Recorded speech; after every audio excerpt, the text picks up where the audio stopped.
till broadcast, 1 minute till streaming.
Good evening, Durham, North Carolina.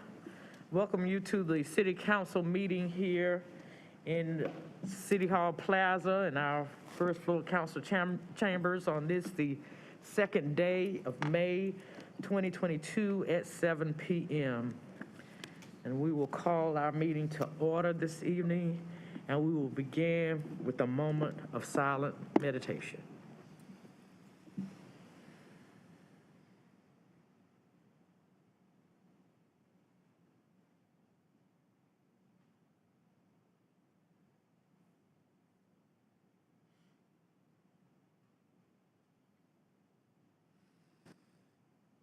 Thank you all.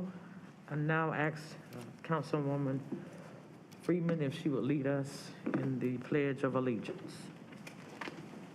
And if it's your practice, please stand and join us in the Pledge of Allegiance.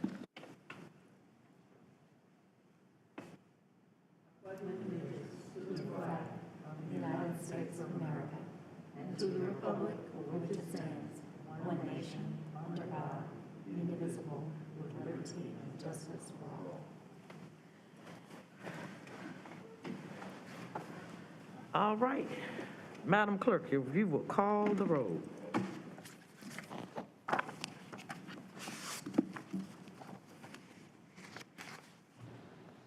Mayor O'Neill, I am present. Mayor Pro Tempore Middleton, I'm here. Councilmember Caballero, Here. Councilmember Freeman, Present. Councilmember Johnson, Here. Councilmember Williams. Here. Thank you. Thank you. We now will proceed to our ceremonial items, and we have three this evening. The first will be the National Drinking Water Week, and I will present that one, followed by the Internal Audit Week. Councilwoman Johnson will receive that one. We'll speak to that one, and the final one will be from our Mayor Pro Tem, who will tell us about Children's Mental Health Awareness Week.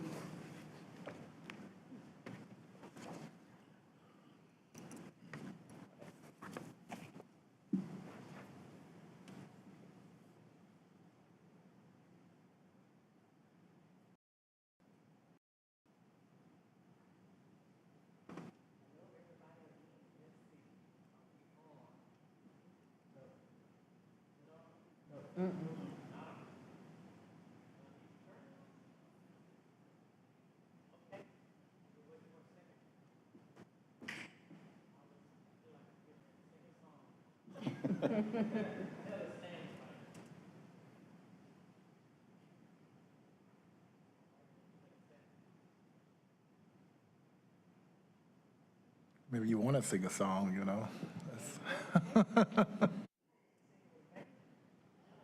so you know I can. The mics are not on, so we will not have that discussion tonight. All right. All right, so here we go. This proclamation. And this is for National Drinking Water Week. Whereas water is a basic and essential need of all living things, and whereas only tap water provides public health protection, fire protection, support for our economy, and the quality of life we enjoy. And whereas the city of Durham delivers a reliable supply of high quality, award-winning drinking water, and whereas as stewards, we must advocate for water infrastructure maintenance and improvements to meet the needs of future generations. And whereas the city of Durham continues to be a leader in source water protection and recognizes the potential impacts of climate change on this precious natural resource. And whereas dedicated individuals and organizations have made significant contributions in developing, operating, and maintaining our water infrastructure and educating the public on the value of this resource. Now, therefore, I, Mayor of the City of Durham, North Carolina, do hereby proclaim the week of May 1st through May 7th, 2022 as Drinking Water Week in Durham, and hereby urge all residents to celebrate our staff that produces, manages, and maintains the city's water resources. Residents can also embrace water-wise habits to help make Durham a more sustainable community. Witness my hand and the corporate seal of the City of Durham. This is the second day of May 2022. Give it up for Durham Drink Your Water Week. And I believe we have Mr., I should know your name. It's presented to Mr. Robert Ford, who will come and receive it. Here it is. Thank you. Thank you so much.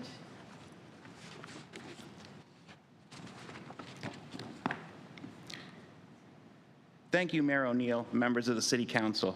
I'm Robert Ford, Assistant Superintendent at the Williams Water Treatment Plant. It's an honor to be here today to accept this proclamation on behalf of my fellow operators in water supply and treatment and all employees of Durham's Department of Water Management. Our team works 24/7, 365 days a year to ensure that every one of our customers has access to one of the most basic human needs, clean and safe drinking water. It takes teamwork and dedication from our 370-plus employees to fulfill that mission. Everyone from operators to maintenance technicians, engineers, laboratory and water efficiency analysts all play key roles in making sure our award-winning Durham water keeps flowing to your tap. It's worth noting that last fall, drinking water from the Williams Water Treatment Plant was named Best Tasting Water in North Carolina. That makes it a three-peat, as our department won the previous 2 awards as well. Not to toot our own horn, but in recognition of this year's water conservation poster contest, we'd like to quickly acknowledge our talented winning artists. This year's theme was Slow to Flow, Save H2O. For grades K through 2, in 3rd place, Shreya Hallman from Carolina Friends School. In 2nd place, Edie Triplett, also from Carolina Friends School. And in 1st place, Skylar Spanky from Voyager Academy. For grades 3 through 5, in 3rd place, Nia Peck from Durham Academy. In 2nd place, Tessa Brown, also from Durham Academy. And in 1st place, Jurley Contreras Rivera from Moorhead Montessori Elementary. For grades 6 through 8, in 3rd place, Cynthia Balin from Voyager Academy. In 2nd place, Zawadi Owino from Durham School of the Arts. In 1st place, Landon Oakley from Voyager Academy. We're pleased to announce that Skylar Spanky, Edie Triplett, and Shreya Hallman also won 1st, 2nd, and 3rd places respectively for the K through 2 category in the statewide contest by NC1 Water. And Landon Oakley was selected as the 1st place winner for the 6th through 8th grade category in a statewide contest. Winning posters are displayed on our website, durhamsaveswater.org, as well as through our Durham Water social media channels. Please take a few moments to appreciate the work and thoughtfulness of their creations. Thank you for taking time tonight to recognize the vital role safe drinking water plays in all our lives. We appreciate the support of the City Council, City Administration, fellow city employees, and of course, the residents of Durham who make this community such a great city. Thank you.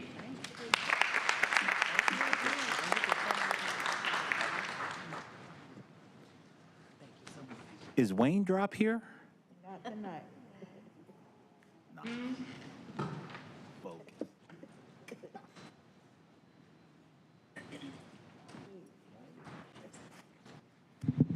Good evening, everyone. With the resignation of Charlie Reese, it is my pleasure to take up the mantle of City Council's official nerd and read the proclamation for Internal Audit Week as a member of the Audit Services Oversight Committee, which I very much enjoy because I love numbers and nerdy stuff. Whereas internal auditing is a vital part of strengthening organizations and protecting stakeholders of both the public and private sectors. And whereas internal auditing helps identify and manage the organization's risks and ensures policies, procedures, and controls are in place and working appropriately. And whereas internal auditing is an increasingly sophisticated and complex activity requiring specialized knowledge, training, and education. And whereas internal auditing is an established profession led by the Institute of Internal Auditors with a globally recognized code of ethics and international standards for the professional practice of internal auditing. And whereas the contribution of internal auditors to the success of organizations and the global economy at large deserves our recognition and commendations. Now therefore I, Elaine M. O'Neill, Mayor of the City of Durham, North Carolina, do hereby proclaim the week of May 9th, 2022 as Internal Audit Week in Durham and commend its observance to all residents. Witness my hand and the corporate seal of the City of Durham, this the second day of May 2022. And I believe we have some folks from our audit department, our Dr. Brewington, our Director of Audit Services.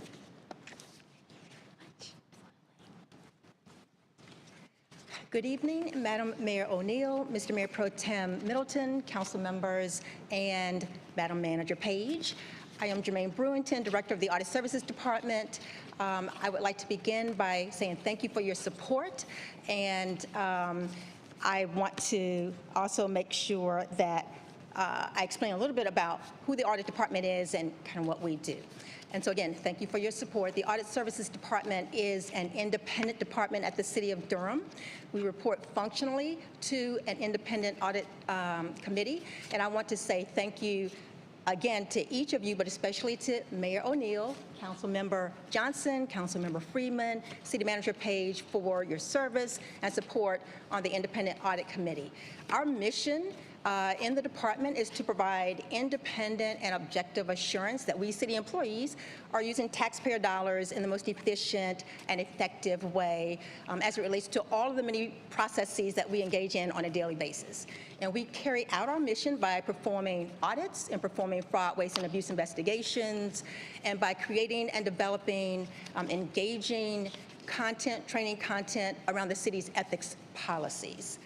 So our event next week, Internal Audit Awareness Week, begins on May the 9th, and it is one of these training events that we have been conducting or sponsoring for about the last 10 years.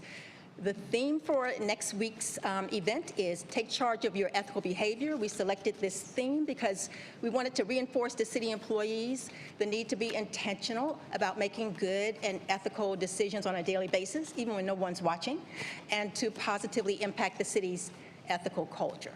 The events next week will be both virtual and in person, so all 2,600 employees will be able to engage with us and participate in these activities. We will send you the link, so if you have time, you can also participate in some of the events.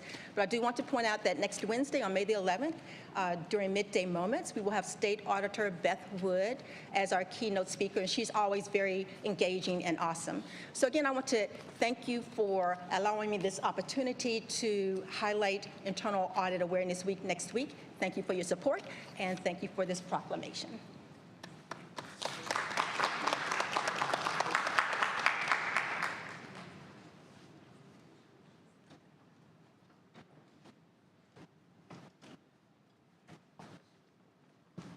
Madam Clerk, do we have anyone? I see it. Good evening, everyone in the chamber, and to those watching at home. I want to extend my profound thanks to Her Honor the Mayor for, as I always say, allowing us to share in what is one of the coolest prerogatives of her office, and that is to read these proclamations. I'm particularly pleased to read the proclamation for Children's Mental Health Awareness Week, which is particularly near and dear to my heart. Proclamation. Whereas addressing the complex behavioral and mental health needs of our children, youth, and families is fundamental to the future of Durham. And whereas the City of Durham recognizes that addressing social, emotional development is an essential early foundation to ensure the best outcome for children's well-being. And whereas the North Carolina State Center for Health Statistics reports that suicide is the second leading cause of death for children ages 10 to 17 in our state, families should not feel shame in seeking treatment for their children and should be able to openly discuss their need for help. And whereas research shows it is important to seek help early and get effective treatment for trauma, mental health challenges, and substance use disorders among children and adolescents in order to provide them quality opportunities to live resilient, healthy, and productive lives. And whereas school-based mental health programs should be considered as best practice and encouraged in every Durham public school. And whereas children have unique needs in recovering from mental health, emotional, behavioral, and substance use issues, and should not be combined with the adult population for treatment. And whereas Durham understands children with mental health challenges and their families benefit from access to timely services, support, and crisis response systems that are family-driven, youth-guided, and culturally appropriate. And whereas the City of Durham is committed to supporting children's mental health and recognizing Children's Mental Health Awareness Week, now, therefore, I, Elaine M. O'Neill, Mayor of the City of Durham, North Carolina, do hereby proclaim the week of May 1st through 7th, 2022, as Children's Mental Health Awareness Week in Durham and commend its observance to all residents. Witness my hand and the corporate seal of the City of Durham, this the second day of May 2022, Elaine M. O'Neill, Mayor. And if Ms. Tika Dempson is here, from the lead family coordinator from Alliance Health, it's my pleasure to present this proclamation to you and I'll ask you to have a few words. Thank you. It's good to see you.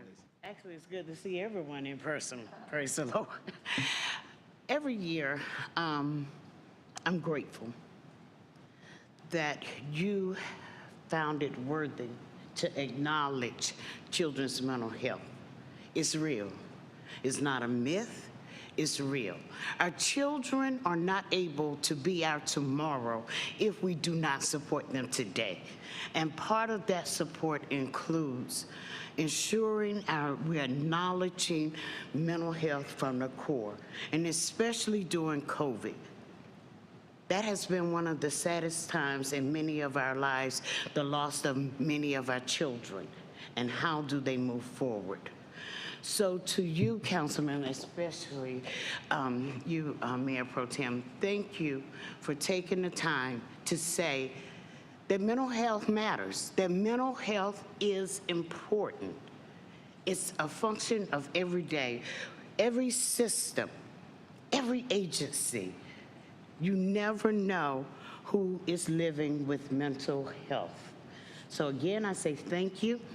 If you want any opportunities within this month to participate in our mental health awareness, please log on to the Alliance website, contact one of our phenomenal leaders, Ashley Mitchell. She has gathered information across the state. So any day that you may not be in Durham, you may be in Cumberland, you may be in Wake, we promise you we'll find something to engage you with the mental health. And moving forward next year, it won't say mental health awareness. The language has changed because of Congress. We are now using language as of 2022, acceptance, and that's a powerful thing. So thank you for accepting our children and people who partner with our children and families in mental health. Thank you so much.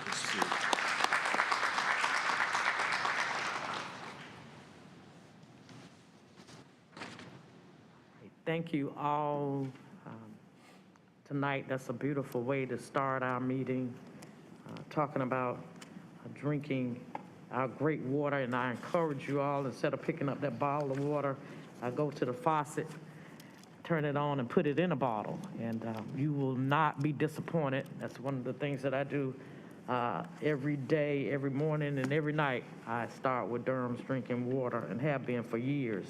It's great water. And also with Ms. Brewington, I am always so, I learn so much every time we have one of her meetings.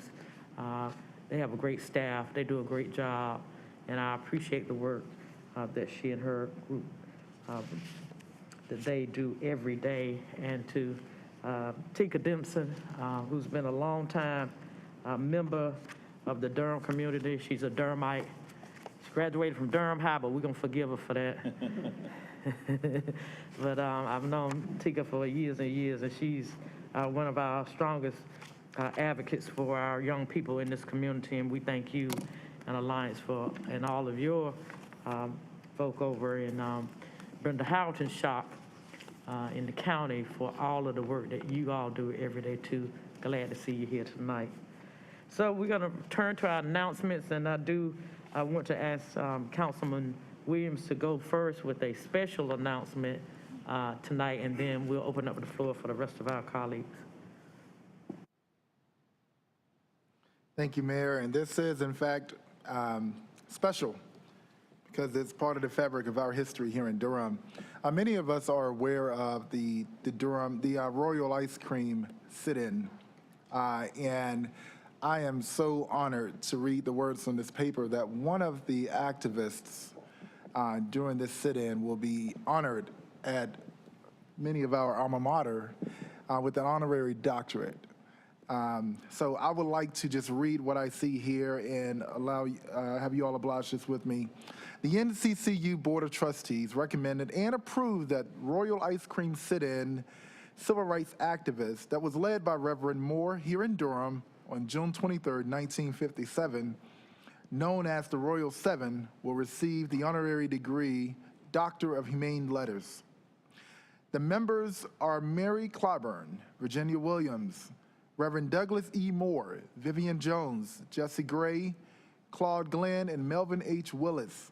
A family member of the deceased Royal Ice Cream members will receive the honorary degree Doctor of Humane Letter on their behalf. Just a little background for those who may not be familiar with this. On June 23rd, 1957, Reverend Douglas Moore of Asbury Temple Methodist Church led 6 young, well-dressed African-American students into the segregated Royal Ice Cream parlor. The group entered the colored entrance at the back of the restaurant and proceeded to the white section, where they sat down and ordered ice cream. The staff refused to serve them, and when they were told to leave by the manager, they responded by ordering another round of ice cream. That just tickled me a little bit. I love it. The protesters were arrested and fined $10 plus court fees. Asked later about the incident by a reporter, Moore said, quote, "We just decided we wanted to cool off, to get some ice cream or milkshakes," end quote. This was published part of the North Carolina collection of the Durham County Library. Please join me in giving a round of applause in this long overdue honor. Thank you.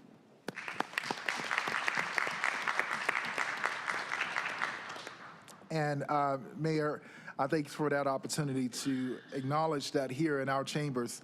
I also wanted to announce this past week, a huge significant event happened.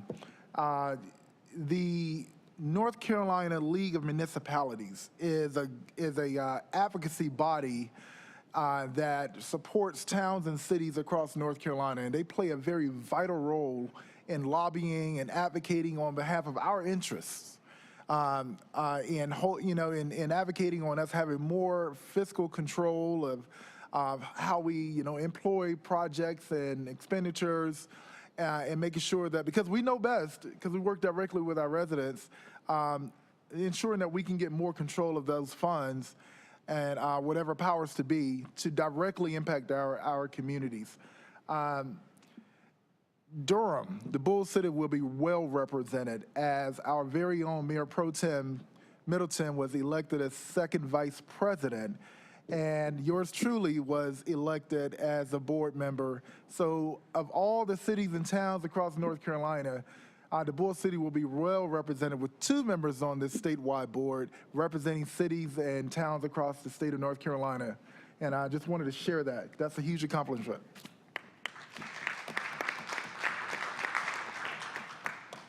Thank you very much. Congratulations to you both. We know how hard you both worked for the Bull City, and we anticipate you extending that work and working on behalf of all of the cities and towns in North Carolina. Job well done. We stay tuned to see how things are going to work out, and we know it's going to work out well because you two are sitting at the table. Yes, so I saw Miss Virginia Williams last week over at the Harriet Tubman opening. They're getting ready to be renovated. They're going to renovate that, and a couple of us were over there, and she's doing quite well. So we give a shout out to you, Dr. Williams, tonight, and say, because I know she's watching, and we love you, and we shall never forget your sacrifice. So I'll turn it over to our other colleagues for any further announcements. Councilwoman Caballero. Thank you. Good evening, everyone. I just want to make a couple of quick announcements. It is, I lost it.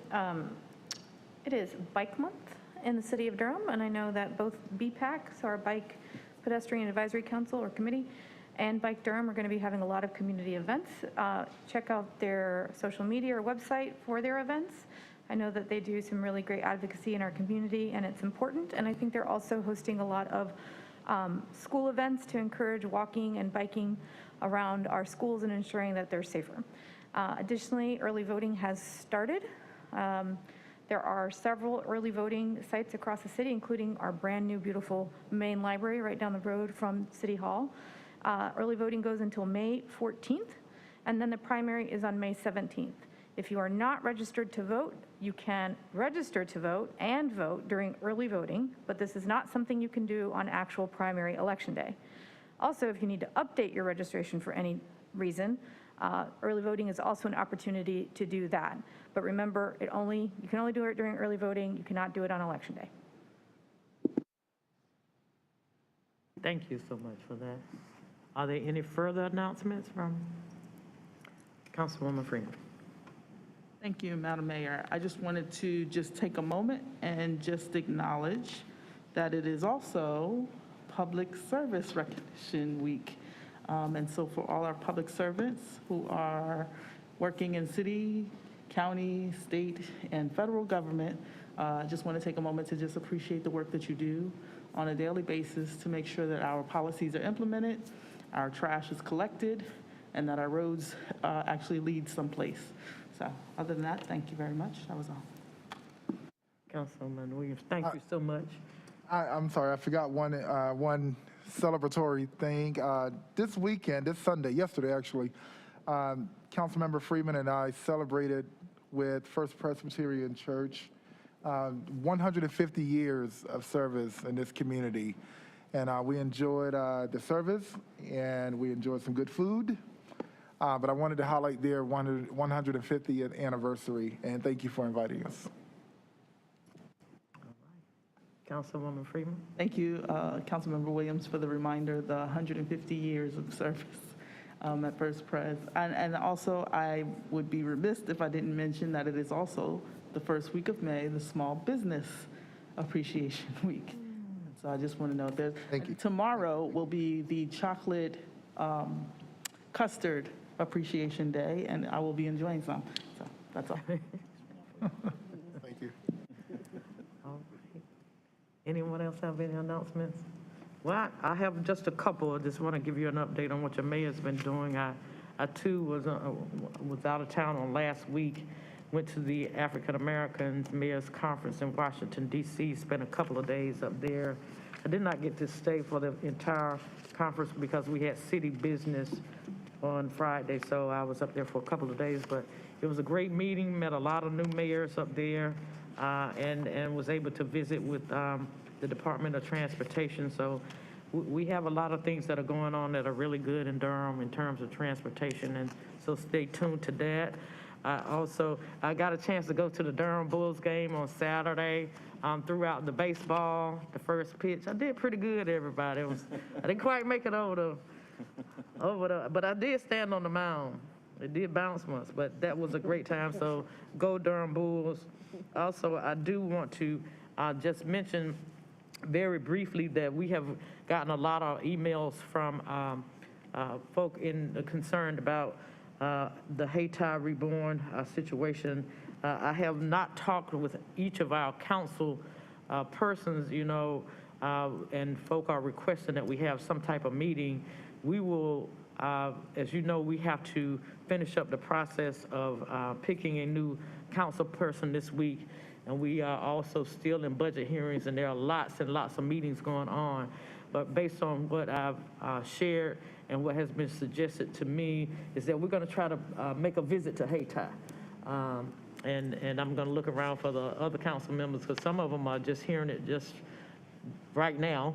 And then I just actually shared that with our city manager and our city attorney. But I do think that some of us would like to be able to make a visit over in Haiti so that we can hear the concerns. So stay tuned for that. We will try to get a date and a place, and we will keep you posted. But please allow us to get through this week with our other business that is at hand as well. And last, I did want to also mention, I think I've mentioned it to all of our council people now, except for maybe one, that I'm very interested in taking a deep dive at the housing issues, and we'll be suggesting and have started to suggest a process by which we will take a look at that beginning in the fall after our summer break. I am asking that each of our council persons participate in that, and that will be a city council-led sort of work sessions. But we're talking about it, and I invite the public to help us to educate ourselves as to all of the intersections in Durham with our governments and our community service organizations so that we can develop a critical analysis of the state of Durham in terms of housing. I think like a lawyer, I am a lawyer, and so, and that means that you solve problems, and that's what we try to do. And so I want to try to develop a framework by which the council, with the help of our able staff, that we can begin to look at it from the council perspective and see if we can develop a common knowledge across all of these various sectors and have pretty much at the end of it some type of document that can be a guiding principle as to how we will analyze and deal with our housing crisis in Durham.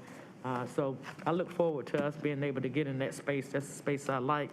It's the problem solved. So I am inviting the public to think about it, the council to think about it as we try to develop a format. And hopefully in the fall, we will begin a deep dive in that arena. And that will conclude our announcements for this evening. And we will now turn to our city manager for any priority items that she may have. Good evening, Madam Mayor, Mr. Mayor Pro Tem, members of the Durham City Council. I have no priority items for you this evening. Thank you, our capable city manager, Paige.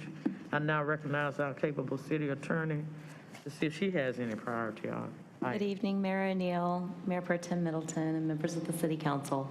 The City Attorney's Office has no priority items tonight. Thank you, Attorney Rayberg. And I now turn to our capable city clerk and see if she has any priority items for tonight. Good evening, Madam Mayor, Mr. Mayor Pro Tem Middleton and council members. The City Clerk's Office likewise has no priority items tonight. Thank you. All right, everybody, we will now move to our next order of business, which is our consent agenda. The consent agenda consists of items that the council has previously considered in a work session. All items on the consent agenda may be approved by a single vote of the council. Items may be removed from the consent agenda by a council member or a member of the public, and those items will be considered separately at the end of the meeting tonight. And I will read every item on the agenda, but we will begin first with the consent agenda.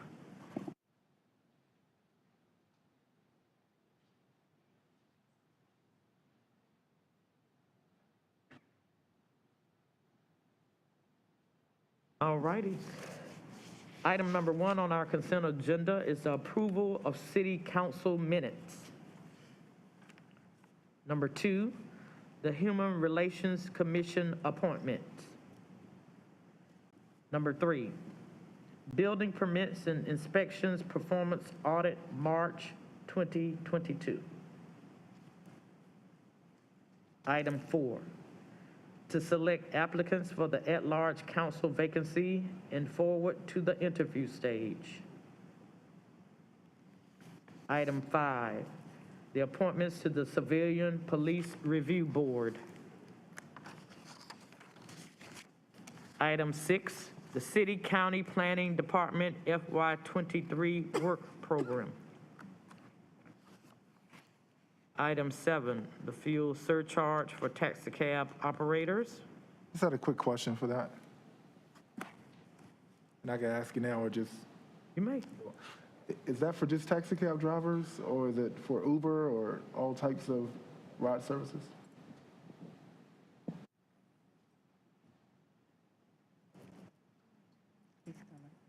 He's coming.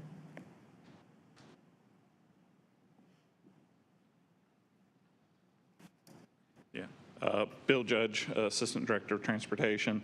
It only applies to the taxi cabs as the city's not allowed to regulate Uber or Lyft. So.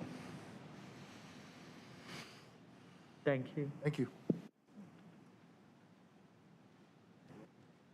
Item 8, Master Service Agreement to City CITI Inc. for 2022 to 2025 on-call supervisory control and data acquisition SCADA services. Item 9, March 2022 bid report. Item 10, refunding of general obligation bonds series 2012A, 2012C, and 2012D, and issuance of general obligation refunding bonds series 2022. 11, contract SW86C, request for qualifications for inspections for PW Street maintenance repairs. Item 12, the Upper Neuse River Basin Association, UNRBA FY 2023 budget. Item 13, the utility extension agreement with Pocket Partners LLC to serve Rosewalk Club Boulevard. And that concludes our consent agenda at this time.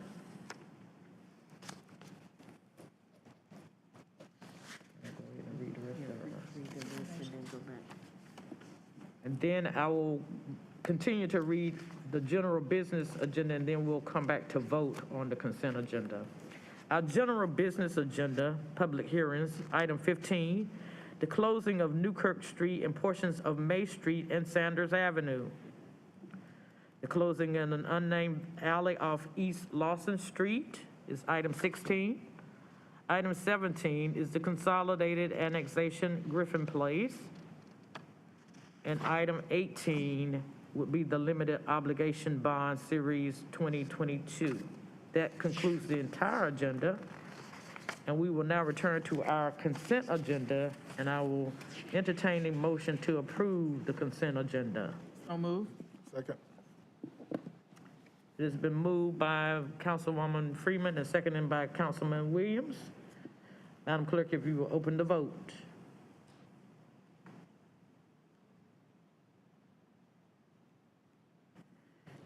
If you would please close the vote. Thank you, Madam Clerk. Motion passes 6-0. Thank you. The ayes have it, and the consent agenda is approved unanimously. So now we are moving to our general business agenda. And we will start with item 15, which is the closing of Newkirk Street and portions of May Street and Sanders Avenue. And I believe we have a staff person, Mr. Cole Reniger. Good evening. Good evening. I'm Cole Reniger, representing the Planning Department. I want to state for the record that all the Planning Department public hearing items tonight have been properly noticed and advertised per state and local laws, and affidavits to that effect all are on file with the Planning Department. The case SC 21-0001 references request that closes Newkirk Street and portions of May Street and Sanders Avenue. Rental Properties Incorporated, Tony Alfred Williams, and REA Landcom Inc. will request permanent closure of 589 feet of Sanders Avenue, 199 linear feet of Newkirk Street, and 214 linear feet of May Street. Located east and south by southeast of Copperleaf Parkway, connecting US 70 to May Street. After the proposed street closure, the applicants propose recombination of existing parcels, all owned by the applicants, per Unified Development Ordinance 3.24.1A. A street closing application shall be considered an application to permanently close a public right-of-way in the city. North Carolina Statute 160A-299 gives the authority to the city to permanently close any street or public right-of-way. Thank you, sir. I'd ask if we have any questions or comments from council. One question. Thank you, Madam Mayor. Good evening. Thank you. Just confirm for me, the subject right-of-ways are not currently maintained by the city, correct? That is correct. Okay. That's it. That's all I had. Thank you.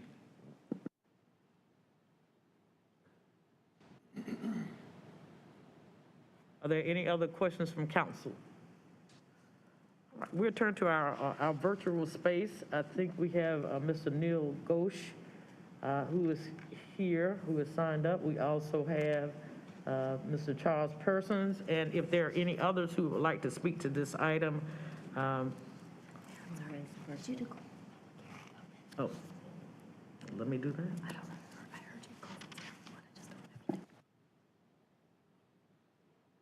We are now declaring the public hearing open. I'm carrying on conversations, sorry.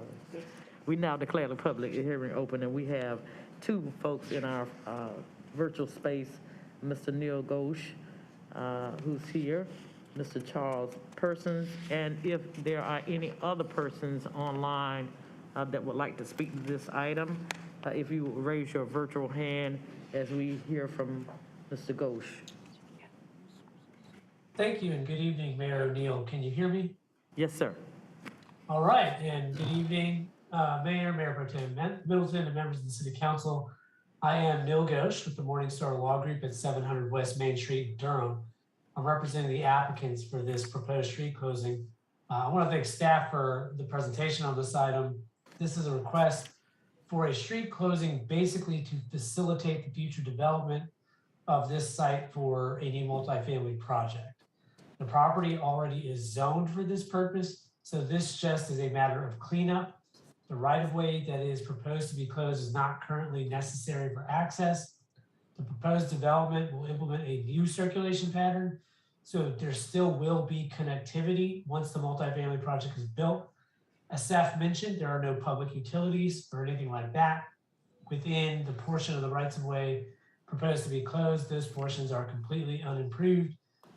This street closure is part of a coordinated effort to plan for new development in this area.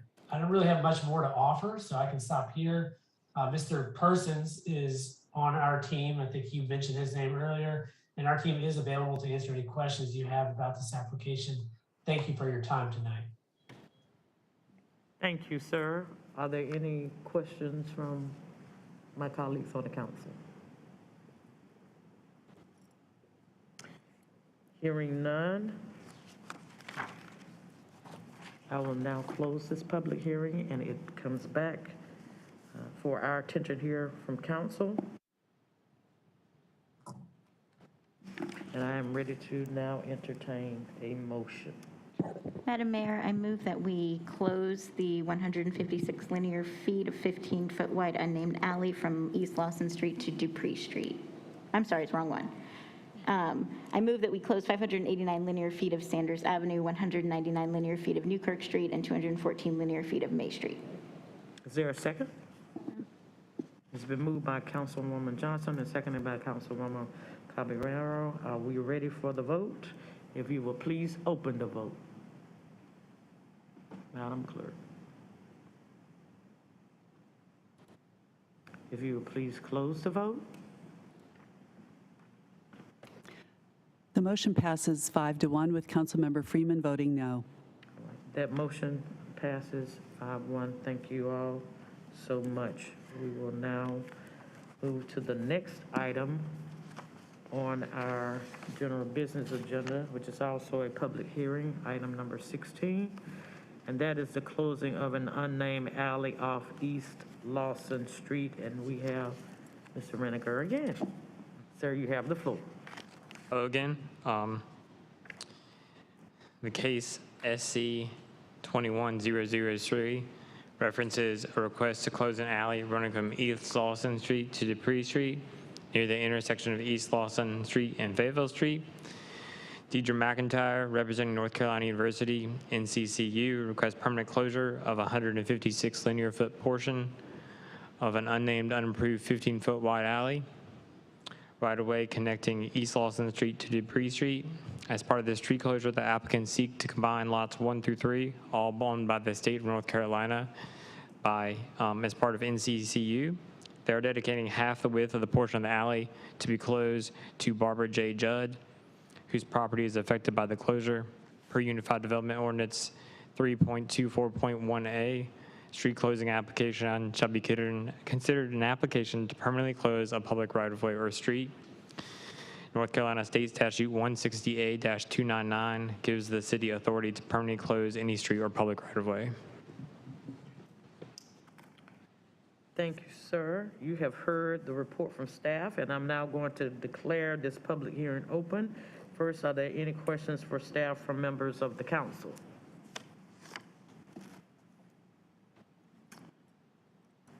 Hearing none. I don't think we have anybody who signed up virtually, and I'll just give anybody an opportunity who's out there in that land to raise their hand if they would like to speak to this issue.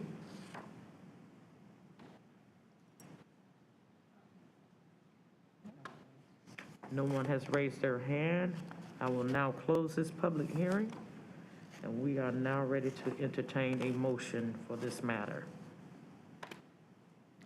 Madam Mayor, I move that we close 156 linear feet of a 15-foot wide unnamed alley that runs from East Lawson Street to Dupree Street.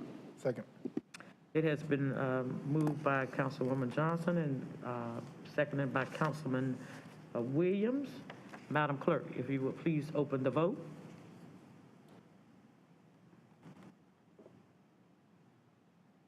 If you would close the vote. The motion passes 6-0. Right, that motion passes unanimously. And we will now move to our next item, which is item number 17, the Consolidated Annexation of Griffin Place. This item is also a public hearing. We will now receive the report from staff. Mr. Michael Stock. Yes, it is. All right. Good evening, Michael Stock with the Planning Department. BDG 19-00015 and Z 19-00027 is a voluntary voluntary request for a non-contiguous annexation and zoning map change for 3 parcels totaling approximately 83 acres located at 2308 Gear Street, 2315 Farrell Road, and 2402 Carpenter Road.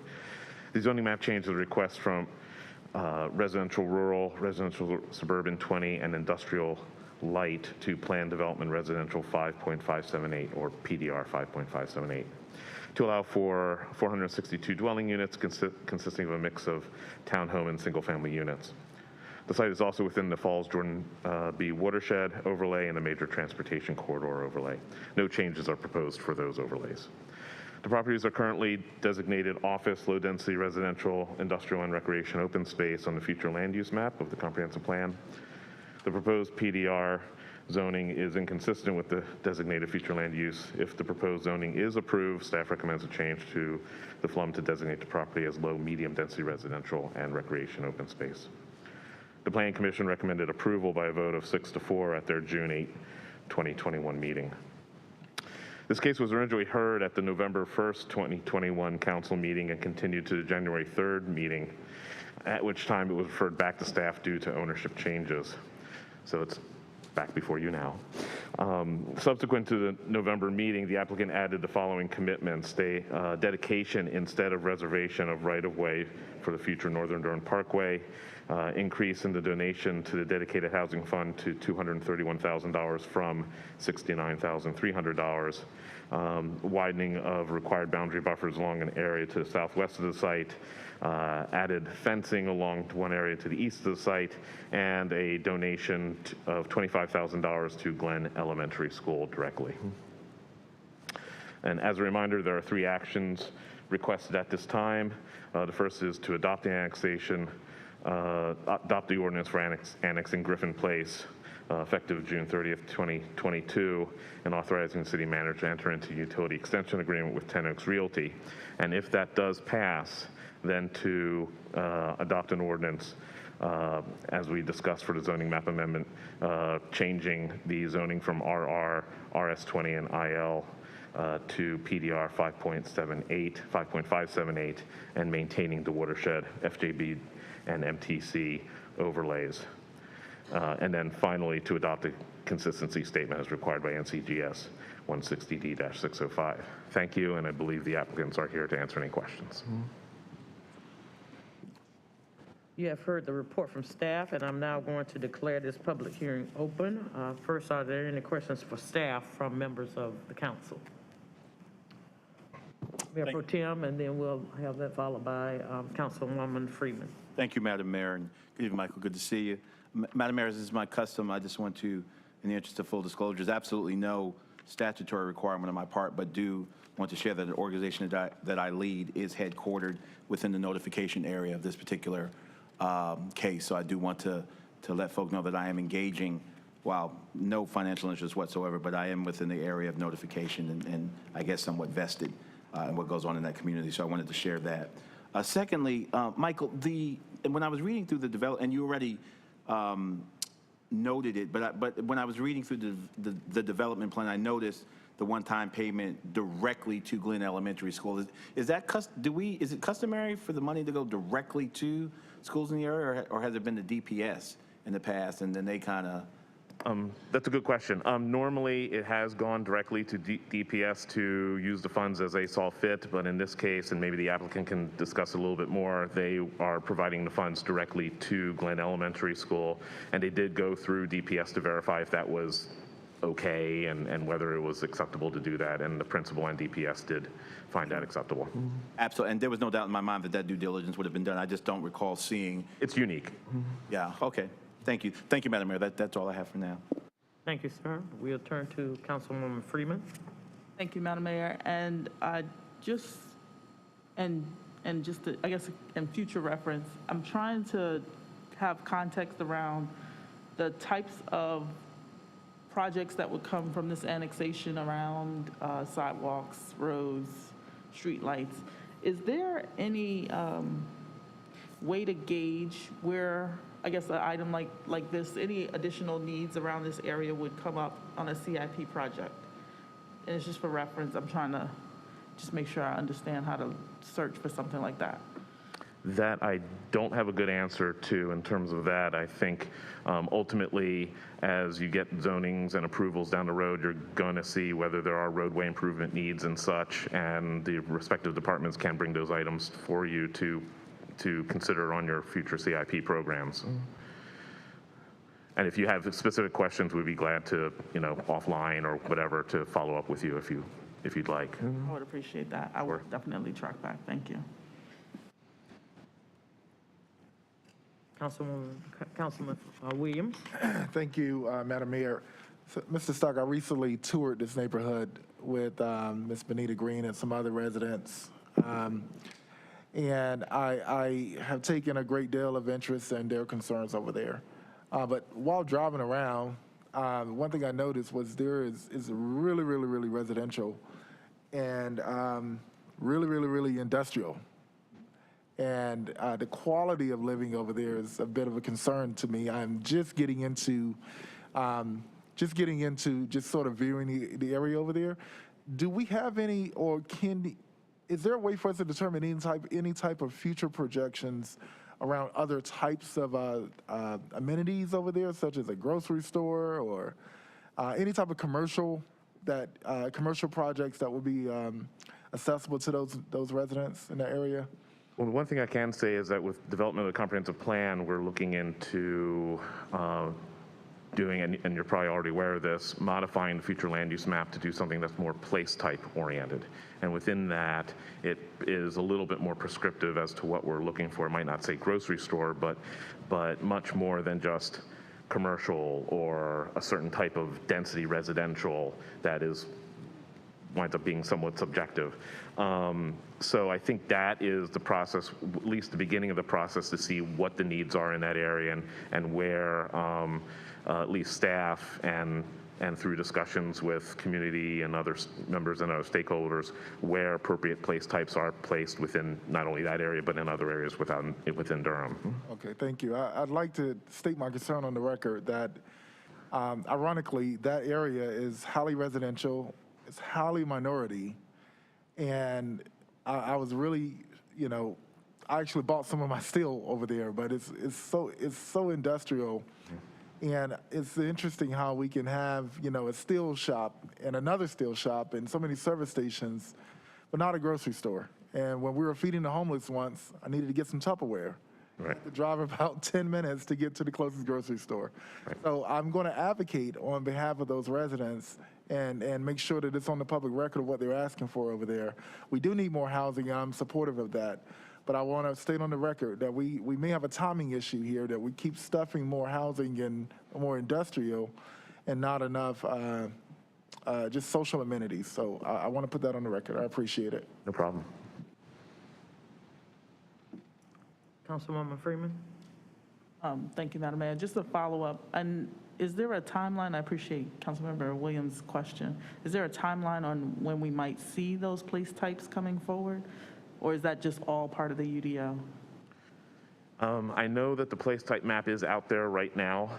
It did go through an initial round of public engagement, and that public engagement has quote unquote been closed for this first round. It will be reopened once staff has gone through it and looked at the comments, made the modifications, and opened it back up for public.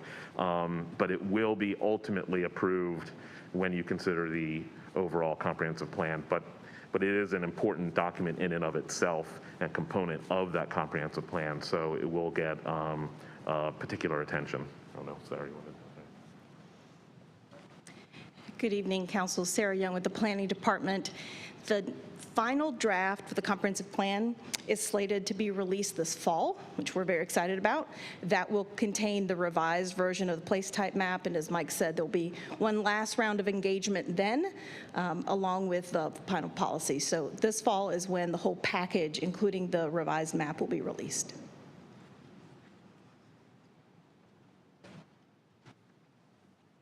Councilwoman Johnson.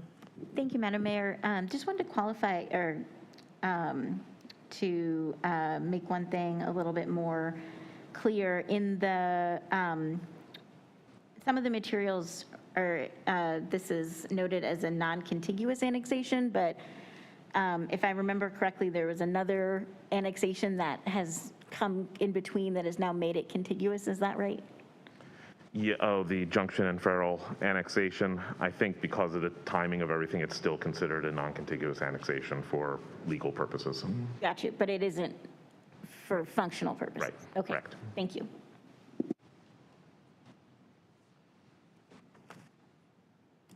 Any other questions for staff? All right, thank you. We have several speakers who have signed up this evening, and I believe that we have, I'll call the names and whether they're proponents or non-proponents, and then we will allocate time.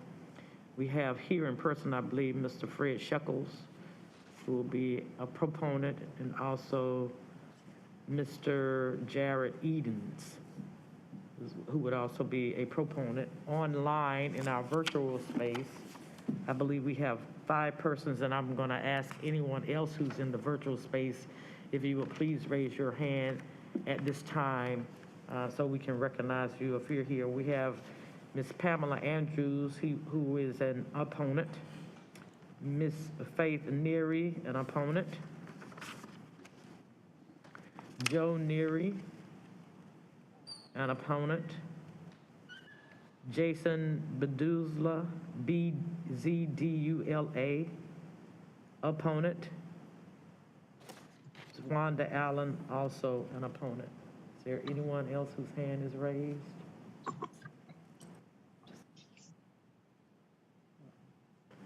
All right, so I believe we have 5 opponents who will be given 3 minutes each. That's a total of 15 minutes. And so Mr.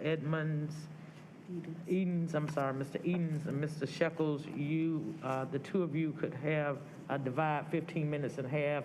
If you need that time, you would have a full 15 minutes.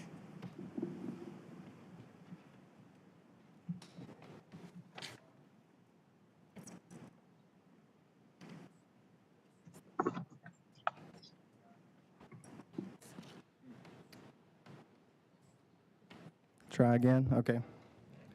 Good evening, Madam Mayor O'Neill and Mr. Mayor Pro Tem Middleton. Jared Edens with Edens Land. I'm here with my client, Fred Shekels from 10 Oaks Realty. Appreciate your time this evening, and it's good to see you in person. It's been a while since I've been back here, a couple of years, I guess, so it's good to see everyone. I appreciate Mike's summary of our project. I'll try to be brief. I want to point out a few high points. This project's been in process about 3 years, so it's undergone a lot of changes from the first submittal that we made. But I think we've got a good product for you this evening. As Mike mentioned, we're looking at about 83 acres, mainly on Gear and Farrell Road. We're proposing a zoning to a PDR of about 5.6. That's for 462 total units. We're looking at 168 single family and a maximum of 294 townhomes. We do have some notable text commitments I want to talk about. First off, we're committing to 100 years stormwater detention for all of our stormwater ponds. That's something that am a proponent of on all of our rezoning projects and even some of our site plans lately, and I think that's something hopefully the city can adopt in the future. But some of our neighbors we did find during the neighborhood meetings had some flooding concerns and stormwater concerns, so we added that commitment to the plan to oversize our ponds. We're also committing to about 1.5 miles minimum of on-site trails. You know, this is in addition to the sidewalk system that's going to be created by the public streets, but we have another 1 mile of, I think it's 10-foot wide multi-purpose path we're committing to. We're committing to 1/2 mile of 5-foot trail. I think I have that correct. As Mike mentioned, we've added some buffering and fencing along the way to sort of give protection to some of our neighbors. We did perform a TIA for the project. This is rare for a residential project of this size. We've got 3 traffic signals being proffered as part of the development. 2 of those signals are at off-ramps, on and off-ramps to I-85. That's a pretty hefty traffic commitment for a project of this size on a residential. Normally, it's the commercial and the shopping center things that would trigger those kind of improvements, so I thought that was notable. Obviously, we have turn lanes at our entrances.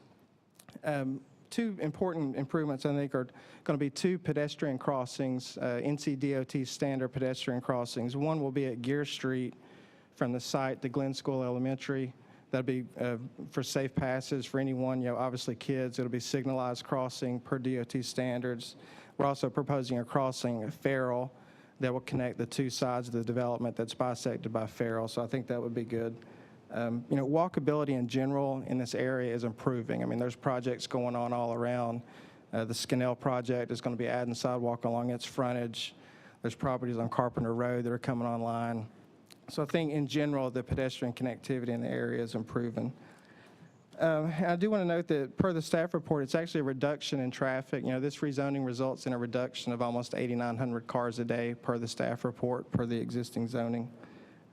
As Mike mentioned, we were approved at Planning Commission June of last year. We did make some changes about widening buffers, some privacy fencing.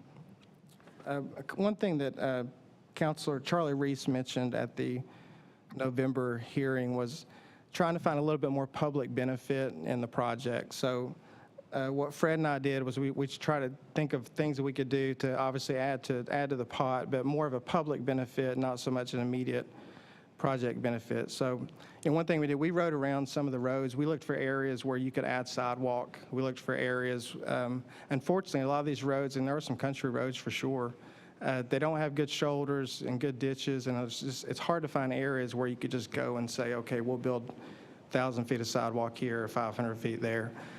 So what we came up with was we reached out to Glen Elementary School to talk about their playground. It looked like it could use some improvements. We were able to work that out with the principal, and that was some public benefit that goes directly to the schools.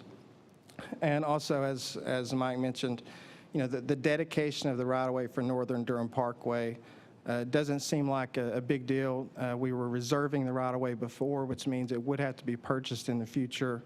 But to add to the public benefit, we're dedicating the right-of-way rather than reserving. It's about 2.7 acres of property, in an area where property is not cheap. So we thought, with those two public improvements, that would help the project. But again, just in summary, I think if you look at the location, if you want to land plan that area, you've got retail with the Walmart, you've got the school, you've got the the industrial flex and office space coming on next door. What you're missing is a little bit of residential in that pocket. Now you've got convenient to 85, it's convenient to downtown Durham. I think it works well together. As far as, we have a lot of projects in Durham. If you look at the just the cost of the homes, if we were selling the homes tomorrow, I want to preface that if we were selling the homes tomorrow, we think the numbers would be for townhomes, they would start in the mid-200s. Single family would be low to mid-300s starting. That is still not great, I'll grant you that for sure, but relatively speaking to a lot of the projects we have in town, it's some of the more affordable product we have, and I think it's a good place for it. So appreciate your time this evening and be glad to answer any questions that you have. Thank you. Thank you, sir. Any questions from council?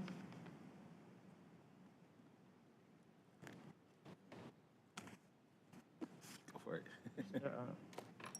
Oh, I'm sorry. No worries. Thank you, Madam Mayor. Mr. Edens, could you talk a little bit about any proffers that you or your client is willing to make to the Affordable Housing Fund?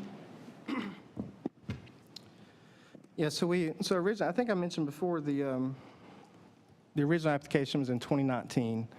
And in 2019, we had a rate we were using, because we do a lot of this zoning work, we were using a rate of $150 per unit for the Affordable Housing Fund. And this dates back 3, 4, maybe 5 years from when that fund was set up. And at that time, that seemed like an okay number, and that was accepted on many zoning applications. One of the things that came up that Mayor Schul mentioned at the last meeting was that number was small, which it is. We looked at what you could do in the current market, and we adjusted that to $500 per unit. Since that time, we've submitted other zoning applications that are making that same $500 proffer to match the Griffin place, but there would be about a $231,000 payment to the Affordable Housing Fund for the project. Thank you. One thing that I noticed and that we discussed about this project is that the townhomes and the single family are divided. So the townhomes are all grouped in one section of the site and the single family is grouped in another section. Can you talk a little bit about why the housing types aren't integrated across the site? Yeah, I appreciate the question, and it's a design challenge for sure, because one thing you got to look at, when you start designing any neighborhood, is you're looking at what's your street section. You have public streets, private streets. Are they 27-foot back-to-back? Are they 36-foot back-to-back? Whatever. Townhomes typically have a different street section from single family. So our townhome projects in Durham for at least the last 10, 12 years generally use private roads. It's a different HOA typically. It's a different calculation for their monthly payment. The single family product is typically on a public street, built to a public street section and maintained by the city. And it can get hard to intermix those throughout a development because you've got two different road sections. So, ideally you might have single family on one side of the street and townhomes on the other. But if the required road section is different for both, that can be difficult. And then also, just for this site, from a land planning standpoint, it would make sense to try to put most of your townhomes up against the industrial property that's a little bit more intense use, and you would try to keep the single family a little bit further away. So it sort of broke out that way. But I mean, it's something I know we want to do better about, but that's sort of some of the reasoning behind it. Thank you. What kind of industrial activity is happening in that industrial park that's adjacent to the site? Exactly. And I'm looking over at staff. They may have more info. I mean, I think it's roughly 1 million square feet of flex space. So it'll be a combination of office space, warehouse, loading dock kind of, flex space like that. And that's the number I heard was about 1 million square feet total. Yeah. Okay, we're not looking at anything that's got like any sort of severe environmental impact or like polluting uses or other kinds of things that we would be worried about being close to residential? Okay. I see Sarah shaking her head for the record. Thank you. Mayor Pro Tem. Thank you, Madam Mayor, and good evening to the applicants and to the opponents waiting as well to speak. So this case has gone through a lot of iterations, and there's been a lot of evolution over the years of this case. I spent a lot of time in this area, and probably second to where I actually live. And it is challenging. There's a railroad that runs right through the middle junction. There's a lot of dropping off of the roads. So there are challenges in putting sidewalks there. I do know that the area needs activation. Councilmember Williams, I think, made a great point when, his observations about the area. But what I've also noticed is that like transportation, commerce follows customers. And, where the people are and where the dollars are, that's where folk will come in and put their, so they can sustain their store and their businesses. And you did allude to the Walmart being there. One is, and by my record, and staff can check me, I think that, to my recollection, this might be the largest donation to our affordable housing fund I've seen in the case.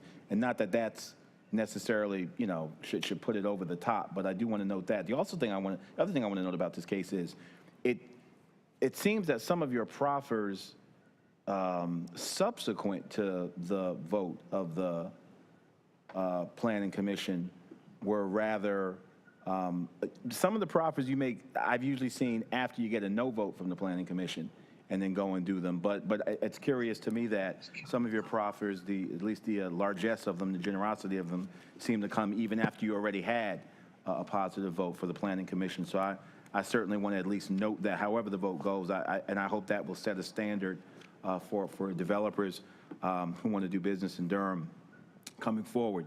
I was going to ask about the price points. You already alluded to them in the 200s and the 300s.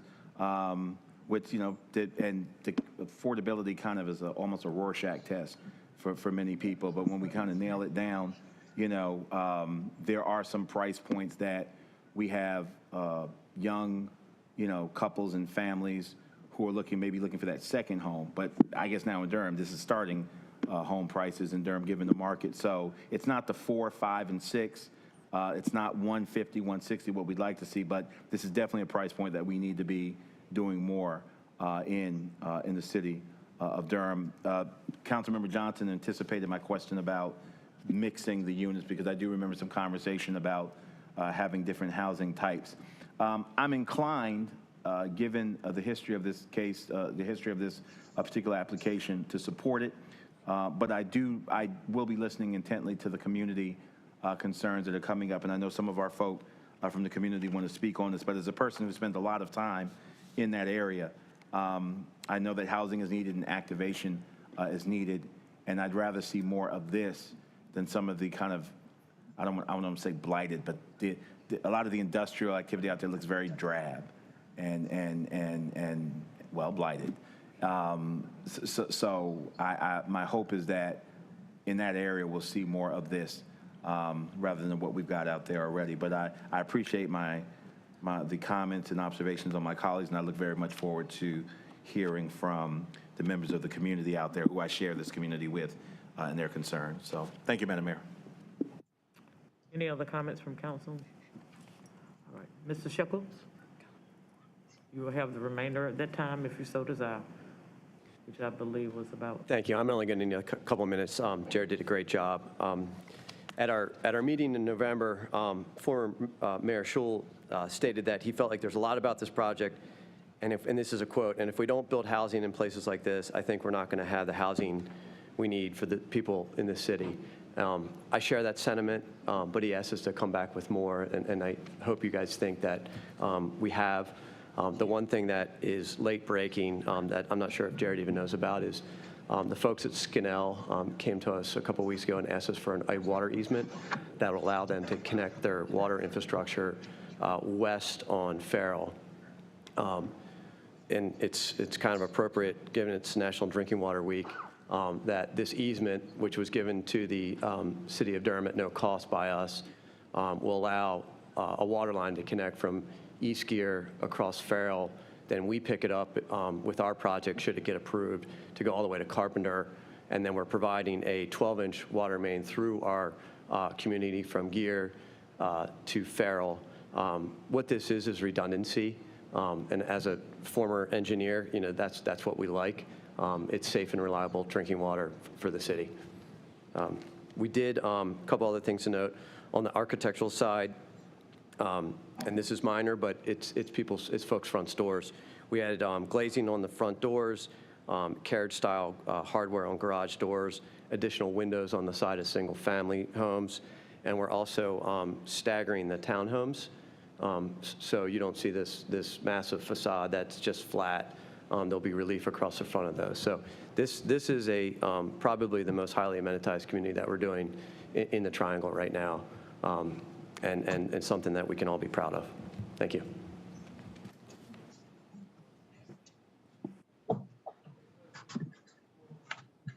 Thank you, Mr. Shekels. Any questions for him? All right, we now move to our virtual space. And we have 5 speakers who are signed up as opponents. Each of you, please, would have 3 minutes to speak to this agenda item, beginning with Pamela Andrews, followed by Faith Neary, followed by Joe Neary, followed by Jason Badula, B-Z-D-U-L-A. Please excuse me if I'm mispronouncing your last name. And lastly, will be Ms. Wanda Allen. Ms. Andrews? Good evening. Can you hear me? Yes, ma'am. All right. Good evening, everybody. I am a lifelong resident of Durham. I lived on Junction Road, very close to the proximity of this development that we're talking about. I have seen over the years, as I sent to you all in a video as well as pictures, of the tractor trailers that get stuck on that train track and they cannot get off. It takes cranes and large equipment to move them off. So I'm very concerned about that. When it was looked at to put the Budweiser factory there with the county commissioners a few years ago, that was one of their concerns, that the train track was not feasible to be used there. I'm concerned about the elementary schools which are there. There are 2. We can't leave out on the other end Merrick Moore, as well as not very far from Southern High School.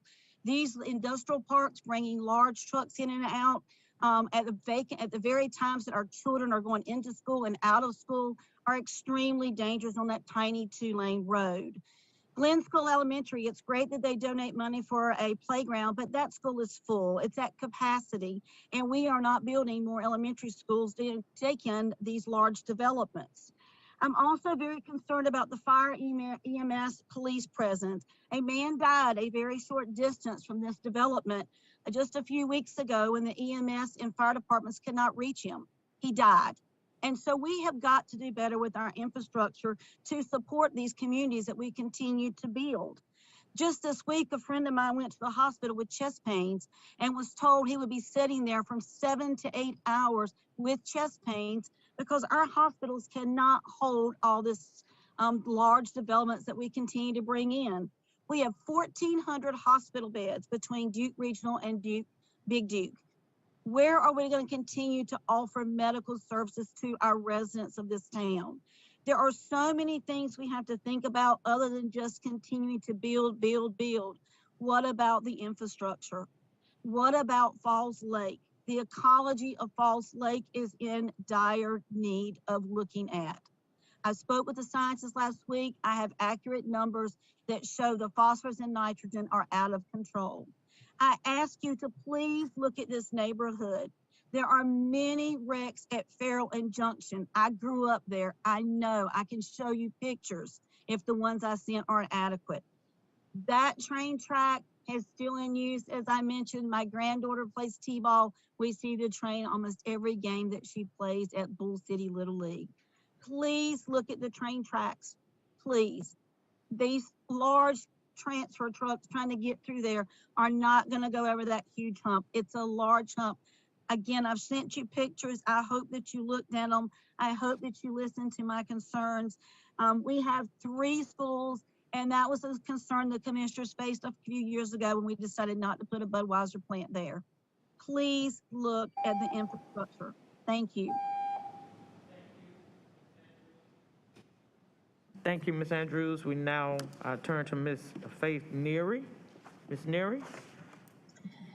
Yes, ma'am. Thank you for hearing us. I want to thank the few city council members that seem to be in the area, going through the area and expressing things that need to come alongside of any developments for housing. My concerns are such as the first councilman, what he was saying, or the second one about the amenities as far as like grocery stores and things for the actual people moving into the area, as far as getting to places to provide for their families. Like we only have the Walmart and then everything else is 10 minutes away. Of course, the roads, they're country roads, they're single lane roads. There's not anything available for people to connect to the city buses and stuff at this time, and they're walking on the side of the roads. But my biggest concern is the school system. They are overcrowded. They did suggest a potential number of students that didn't really match the number of housing they were putting in. It was like maybe a fifth of a total number, like say it's 800, I don't remember, say it's 800 houses, and they probably said maybe 200 kids. If we have 800 houses, probably all those people are going to have some babies or adopt babies or foster children. They will need schools to go to.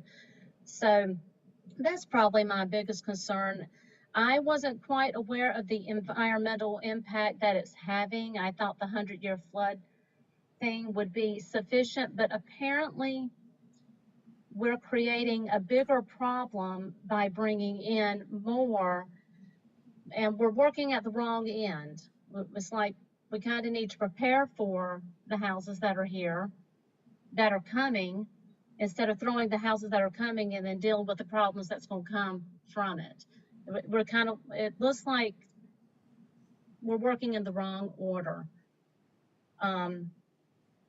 I think that's all I had to say, just piggybacking off of Ms. Pamela and the 2 city council people that did speak to their concerns in this area as well.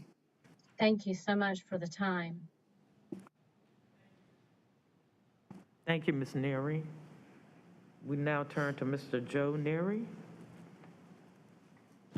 Madam Mayor, Joe Neary is not in the queue, but I've unmuted the following: Mr. Bediza. Yes, sir. You would have 3 minutes to speak. Hi, thank you for the time to speak. It's Bizdula, but you were all close. It's a hard one. I'd like to just start by reiterating a lot of what we're hearing from people here and with a lot of these other developments being proposed in East Durham is that the infrastructure is just not there to support what's currently here and what has already come in, let alone what's on its way or being proposed.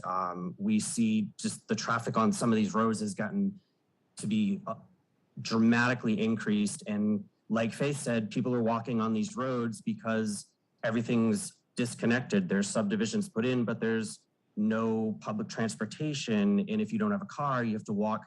A lot of people are walking up Carpenter Street and all the way over to Walmart to get a bus or to do shopping. And some of those roads, they're very brave people by walking on some of them because they're very dangerous. So the infrastructure is one of the biggest things. I did want to point out that this area does not have any townhomes. It's all rural residential. The single family homes make sense, but townhomes just don't fit into this area. They would kind of stick out for what's currently here. One other thing that kind of goes along with the townhomes is the way the roads are set up here. That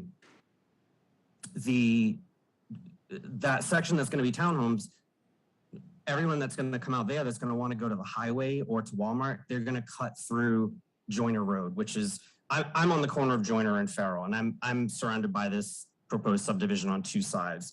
We're already having issues on Joyner Road with people cutting through, and including Durham public school buses who drive very fast down the road, along with everybody else who drives way too fast on our road. But it's going to push a lot of more people to come down this road where people are walking dogs and going running, and there's no sidewalks because it's rural country roads.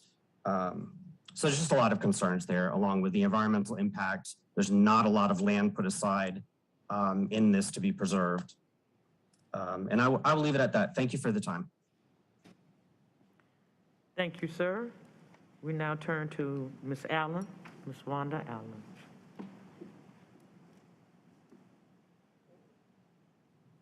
Hi, I'm sorry if you cannot hear me. I am working in disaster recovery. As you guys know, there have been a lot of storms and I'm trying to respond to those. So if I lose you, believe me, it was not on purpose. What I hear tonight and what I hear from the Management Council is that we have individuals that care. And as you know, from the Management Council and from dealing with people every day that care, you can make a difference. What I did see in the proposal is that we have developers that are from other states, and they are not proposing to living in the areas that they're developing. So basically, I also saw in their proposal that they did not have a playground. They did not have any amenities that would make that neighborhood an enjoyable neighborhood. I also saw that they did not address the, as we call it, the train tracks and the vehicles that are being stuck on the train track often, and the safety proposal with that. And many of you that have been with Durham many years knows about the Amherst-Busch. They looked into that property and was going to propose putting some development out there, but pulled it back because of the concerns with the infrastructure and the schools. You also know that the railroad system is managed by the federal government, and a portion of the track owned and operated, this portion is by Norfolk Southern. They have not responded on how they plan to address the concerns and the additional traffic in that area. I do say that North Carolina Department of Transportation has tried to do some repairs to Furrow Road and Carpenter Road, which now is currently at 98% capacity, which is old data, and I have provided that information to the planning department. Also, the strip that goes from I-85 to East Gear Street is now at 136% capacity. So, and this traffic data does not even include the recent approvals that you guys have done on on Farrell Road. And then you just recently approved Merrittmore School, that new Esther Ridge near Merrittmore School. So there are a number of concerns with the infrastructure. There's also concern from me as someone that has been raised and live in Durham and been very proud to live in Durham, that we are accepting second best. These developers want to come in and develop, but they do not want to live in the neighborhoods that they're developing. Thank you, Ms. Allen. I appreciate your comments tonight. Thank you. All right. Did we get all of our speakers in? Madam Mayor, we have a couple additional speakers who are not on the list. Yes, ma'am. There's a Mimi Kessler and Bonita Green. All right. We will start with Ms. Kessler. You will have 3 minutes, and that will be followed by Ms. Bonita Green, who also would have 3 minutes. Ms. Kessler? Hello, can you hear me? Yes, ma'am. Good, thank you. Thank you for letting me speak. I'm sorry to have to raise my hand. I'm very concerned about the issue of safety along the roads there. You know, we often advocate for sidewalks, but we need to advocate for curbs and sidewalks, because the curbs help protect the people on the sidewalks. And along Gear Street, along there, I saw recently a woman walking with a walker on the road because there's no other place. And there's a ditch next to her. And I'm going along and I'm watching these cars and I'm like, well, what is she gonna do? You know, it's really, really dangerous. And we don't ask developers to do a lot of those types of infrastructure projects. So I'm thinking, you know, could the city provide the curbs and the developer provide the sidewalk? I mean, this is really dangerous. And I think this is actually a very good proposal. But as other people have said, the infrastructure around the area is lacking, and the city needs to step up to that. Thank you. Ms. Green, thank you so much, Ms. Kessler, for your comments this evening. Ms. Green, you will have 3 minutes. Good evening, Mayor O'Neill and members of the City Council. I am calling in, I'm Anita Green. I live in the Merrittmore community, and I'm calling in opposition to this development. As you all know, I've shown up in many meetings, and my concern always is the infrastructure. These developers are building, you know, dense development, and we're in a rural corridor. The roads are not equipped to handle the traffic that is coming in the area. The traffic is a lot heavier and it's a lot more aggressive. We have more accidents, which makes it really dangerous for people who are walking along the roads. And these roads, as everyone has stated before, are not walkable.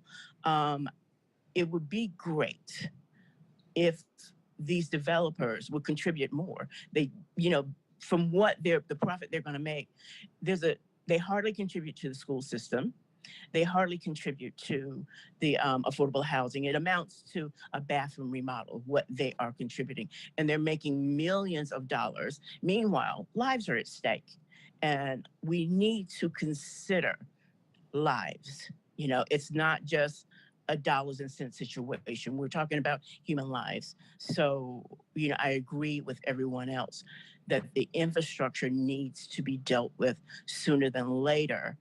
If it means pushing more on the developers to give back more, but somehow this needs to be dealt with. It's not a problem. It's been put off for far too long. So thank you so much. Thank you, Ms. Green, for your comments. Mr. Edens, Mr. Shekels, we would need to give you.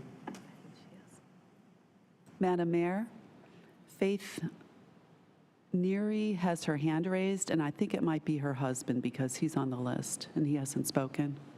All right, and if you would calculate the time, the total time once we, for Mr. Edens and Mr. Shekels to respond. Mr. Neary?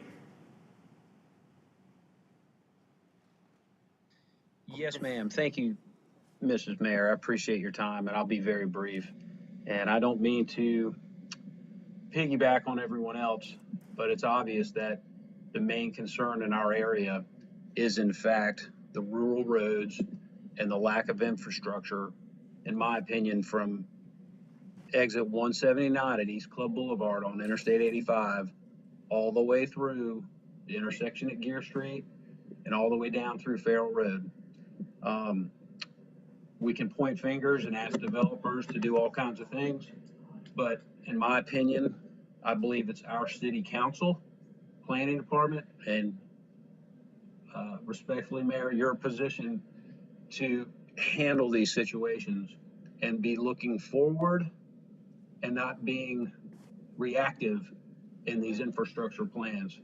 You need to be more proactive in having this city and this county able to handle this increase in population. It will be incredibly dangerous for any of these neighboring streets with this amount of traffic on the roads.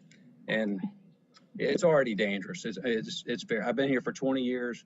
I'm about 600 feet from the intersection at Farrell and Carpenter Roads. And we've not let our children walk or ride bikes on this road for 20 years.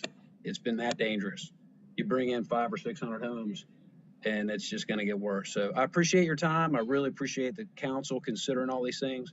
But again, I look to our county and city leadership to do a better job in pre-planning for these developments. And I digress. Thank you.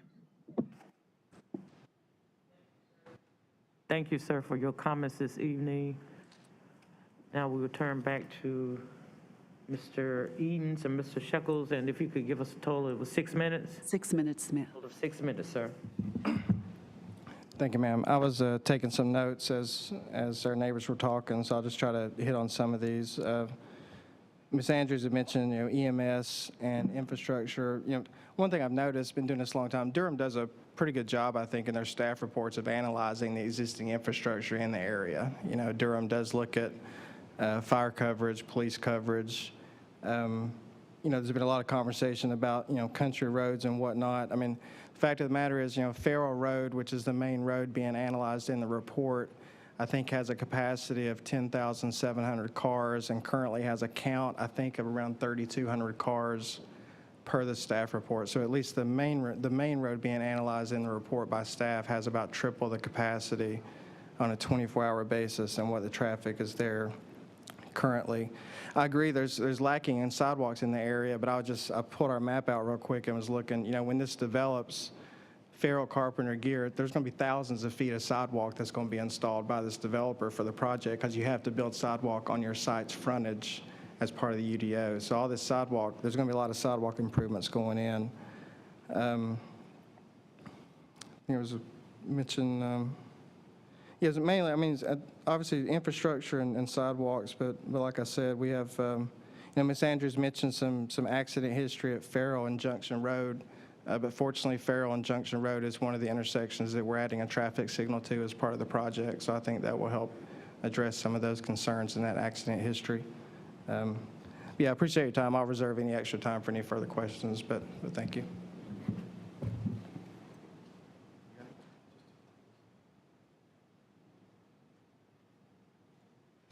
Just 2 quick points. One regarding the schools. When Jared and I reached out to the principal at Glen Elementary School, the one thing I did learn is there's a planned capital project. And they're starting soon, $13 million improvement that's going to add 80,000 square feet. So Principal Hunt was excited about the project because he'd have bodies to fill the new seats that he's building. With our contribution, he's either going to improve his outdoor recreation or start a family center within the school. And I think we're not restricting the donation, so I'd like him to spend it as he sees fit. And then regarding some of the environmental concerns, on top of the 100-year management, we're not meeting the minimum bar in terms of open space or tree preservation.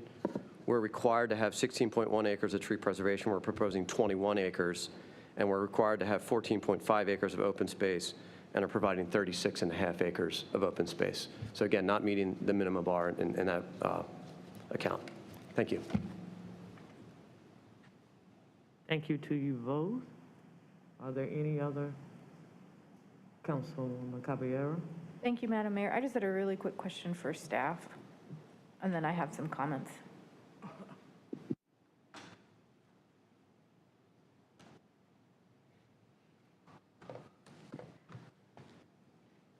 How you doing?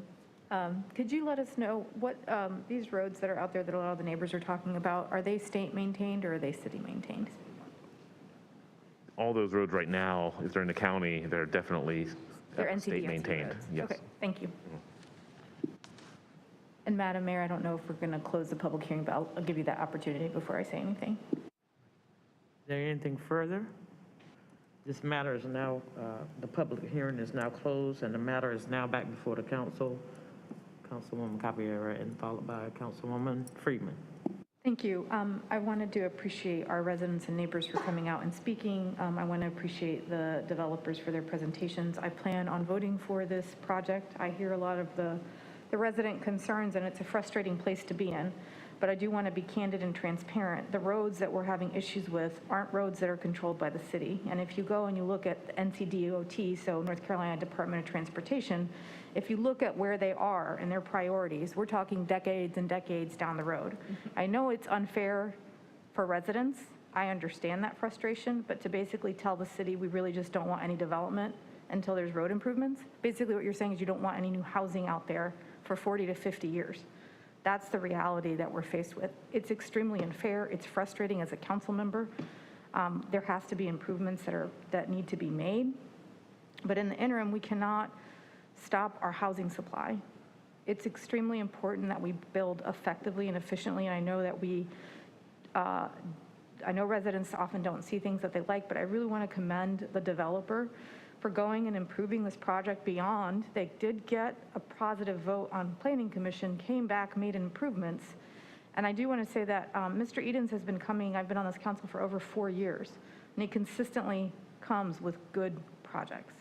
So for the residents who are naming our development community and saying that they don't live in our communities or that they're not interested in the community benefit, I do want to push back on that a little bit, because I don't think driving around these roads and trying to figure out how they could improve this project and then going to Glen Elementary, which is one of our most under-resourced schools with one of our largest overpopulated buildings, and working with the principal there, I don't think that's not evidence or an example of a developer who's not willing to put some community benefit in. So I do want to push back on that a little bit. I know that we have a lot of improvement that we need to make around our development. I know we are growing quickly, and I know a lot of our residents are scared, but we have to work together. And I know that we're not going to get good projects if we just say no to development. On the 4 years that I've been on council, we consistently see better and better development projects, and it's because our development community is responding to what we as council members and our residents want. There's going to be a lot of improved 3 traffic signals and a lot of sidewalk. That's a lot of infrastructure. That means it's not taxpayers paying for that.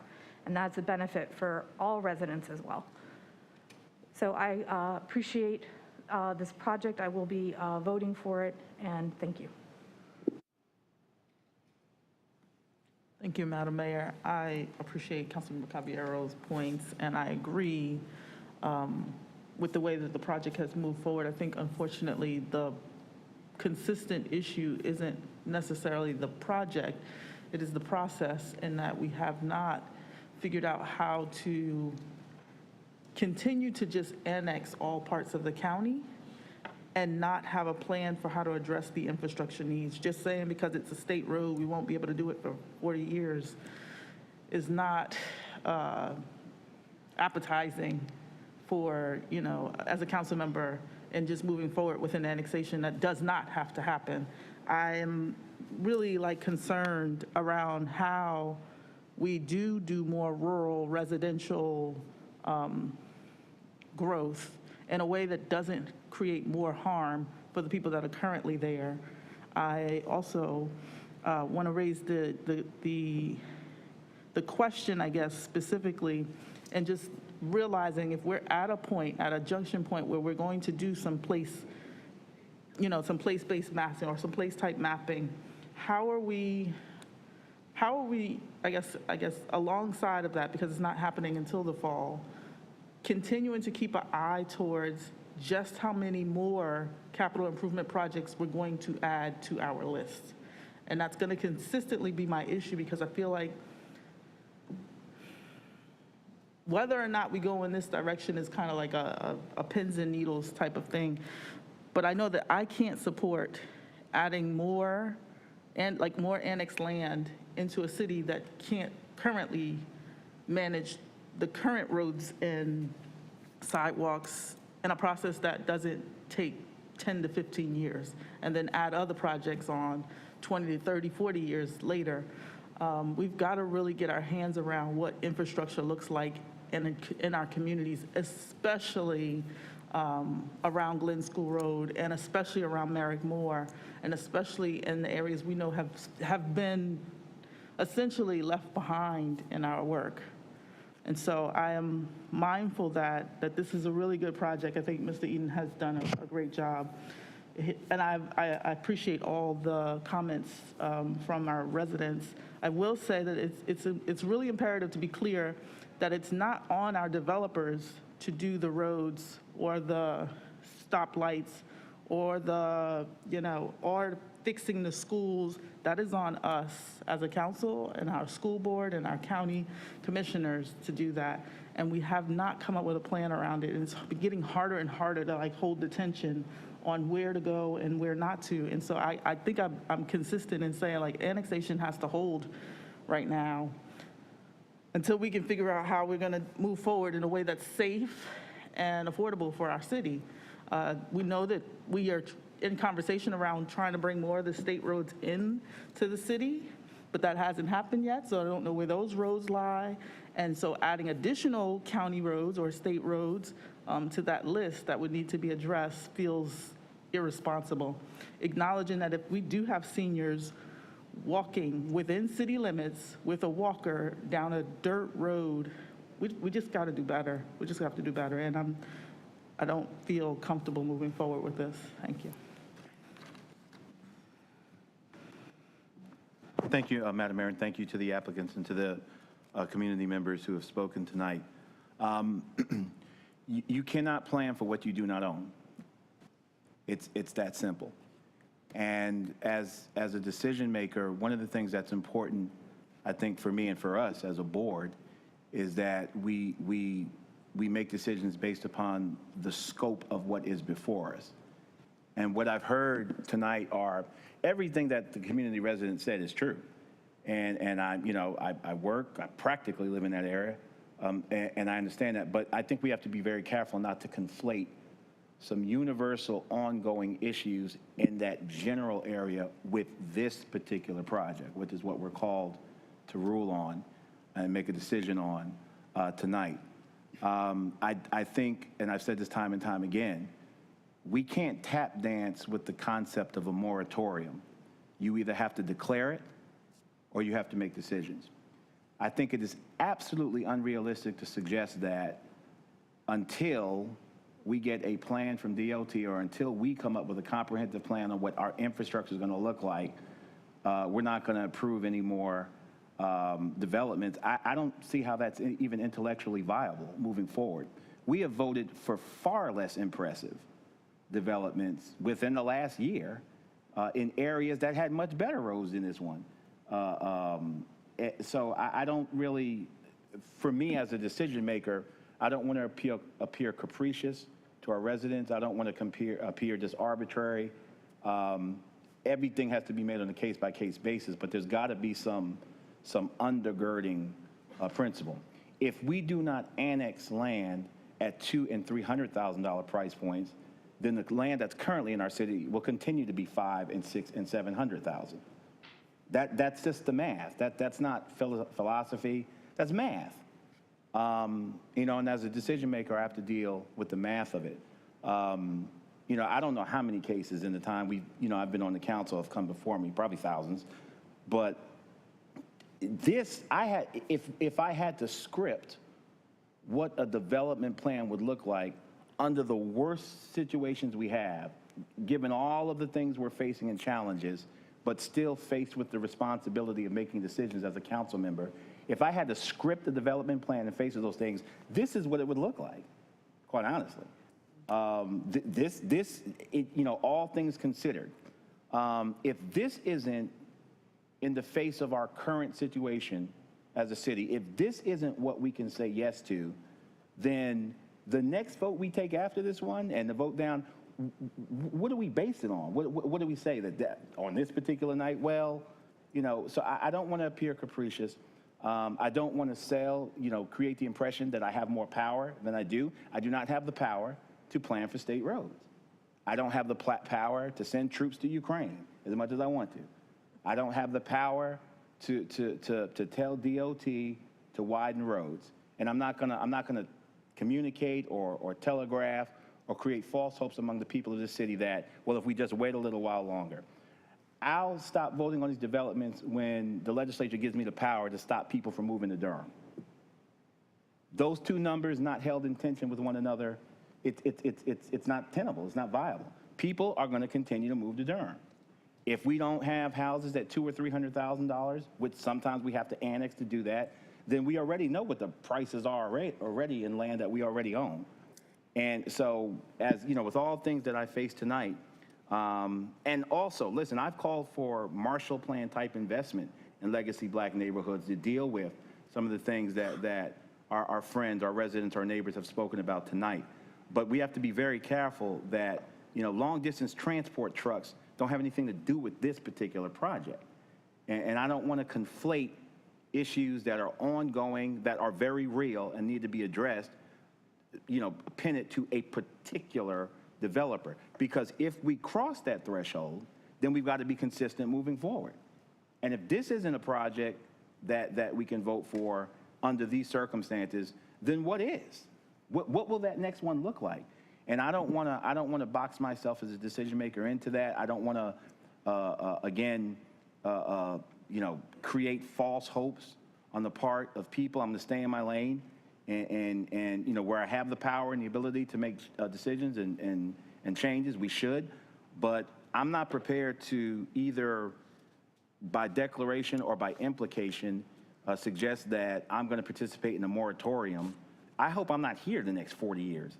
I'm doing something else. I'm not going to suggest that there's a moratorium or that I'm going to hold off on good projects. And listen, the Planning Commission said yes to something. And I think they asked the right questions in this particular case and in this particular application. And again, this is, with all things considered, this is what it would look like if I were forced to script something that we could say yes to. I think the Planning Commission got it. I think this developer gets it. And we'll continue to push on those other fronts as well as we move forward. I intend to support this development. Thank you, Madam Mayor. Thank you, Madam Mayor. I'll just go on the record and say a few comments. I don't know if I'm tired or my colleagues are just speaking well over my head. So I'm going to simplify this.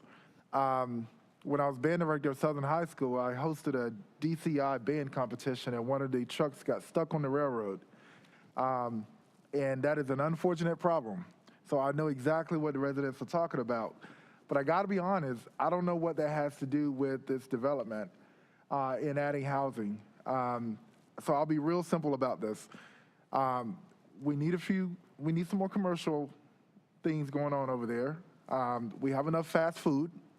We need better, healthier access to food, grocery stores, anything other than Walmart. We need more housing in Durham so we can work on the supply and demand.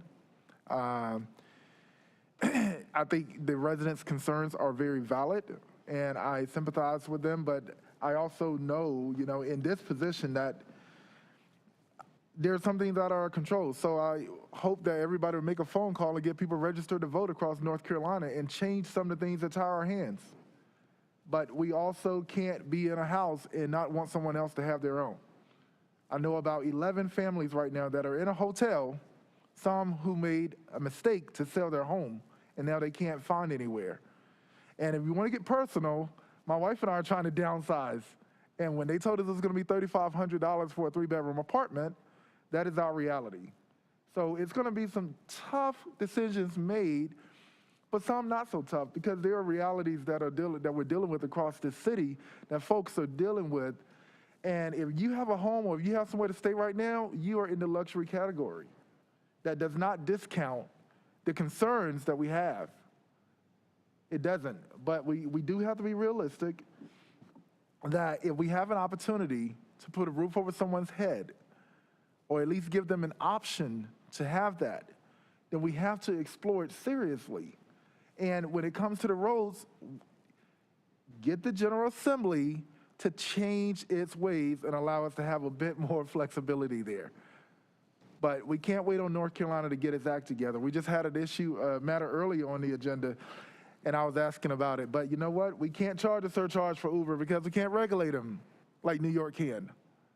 So our hands are tied on so many ways.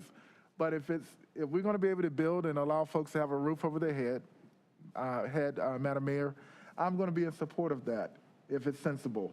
And I think this case, it is. Thank you. Thank you. Are there any other comments before I add mine and we go to the vote? All right.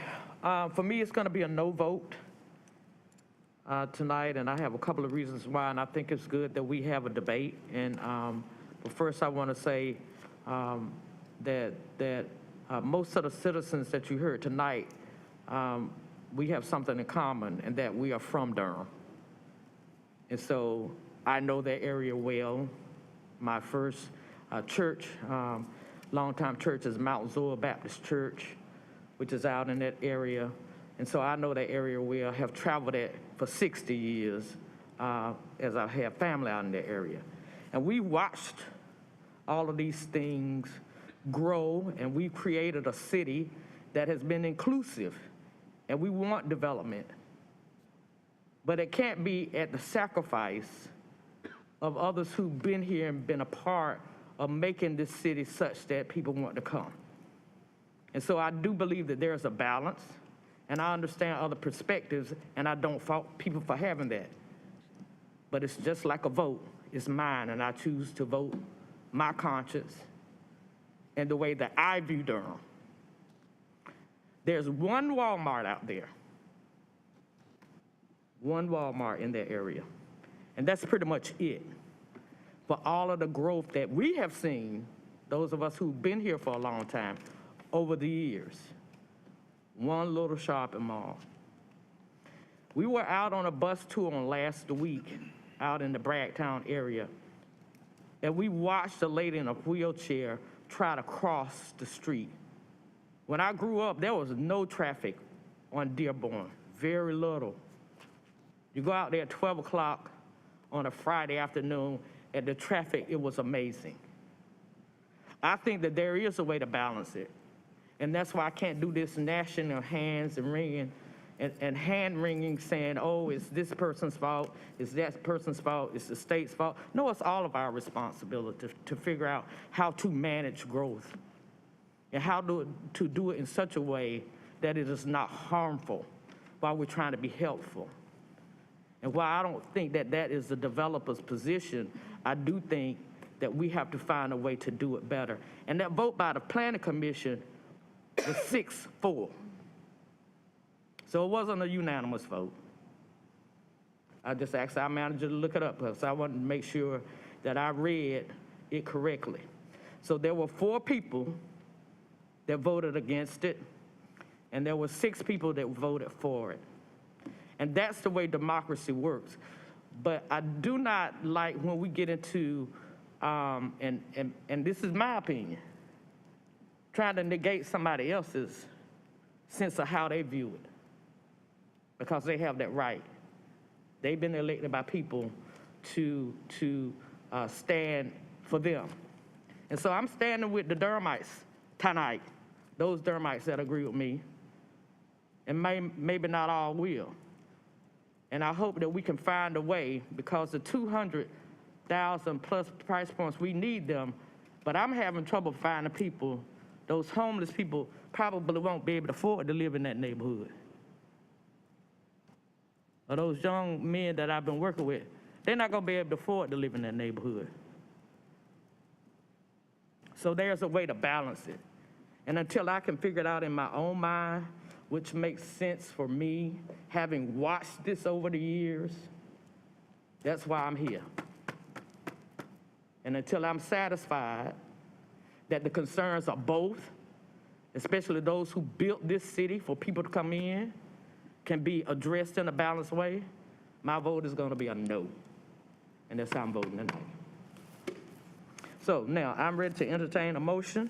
Madam Mayor, before we go there, I would like to add, if you don't mind. Yes, sir. Thank you. I just wanted to know, I heard my colleagues' comments, and I do want to make sure if I do appear capricious, I want to be clear that I appreciate my responsibility to existing residents, and the pedestrian safety of them is a priority for me. And as a representative here for Ward 1, I am really clear that we've got to figure out a way to cover our infrastructure needs prior to creating more annexed areas. And so I can appreciate others' viewpoints as well, but I think that I want to be really clear that there's a clear and concise way that I go about looking at each and every case that is specific to its location and its impact on the residents that are already there, as well as those who will be coming. And I know that we have work to do ahead. Thank you.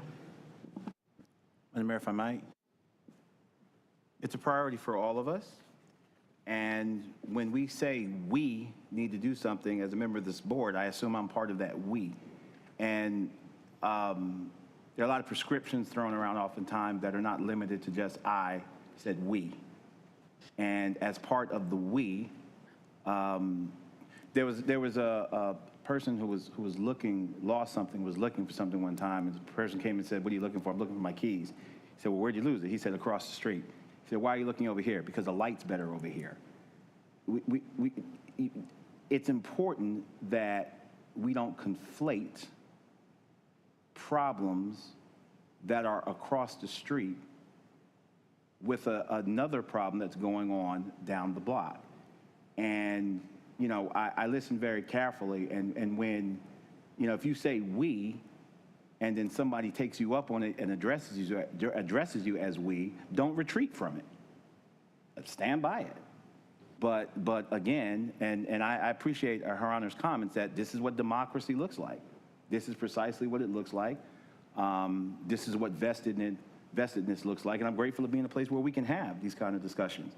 But be sure all of us are concerned about old people walking with walkers. Thank you, Madam Mayor. All right. I need to give our closed captioners a break. It's 9 o'clock, and so we'll come back and finish up with comments, and then we'll move on to our vote and our next meeting until our next agenda item. So we'll come back at 9:06. Give us about a 5-minute break. Is that enough for everybody? 5 minutes, 5 minutes? 5 minutes. We'll be back.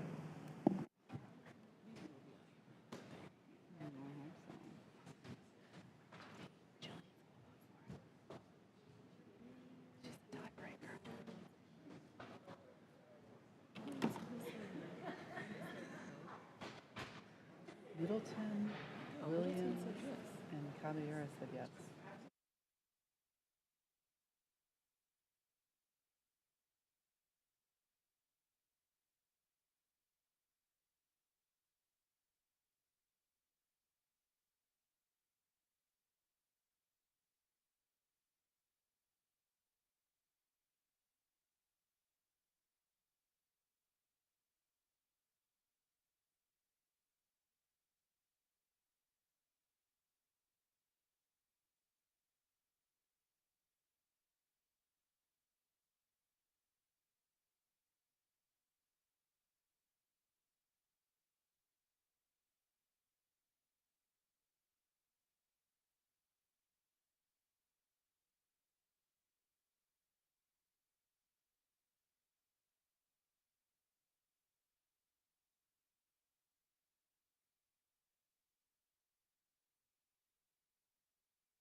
All righty.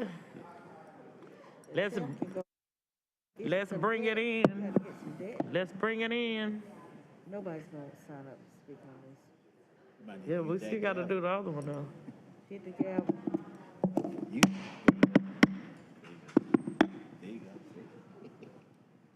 Let us scurry. Let us go on and scurry now. It's freezing in here.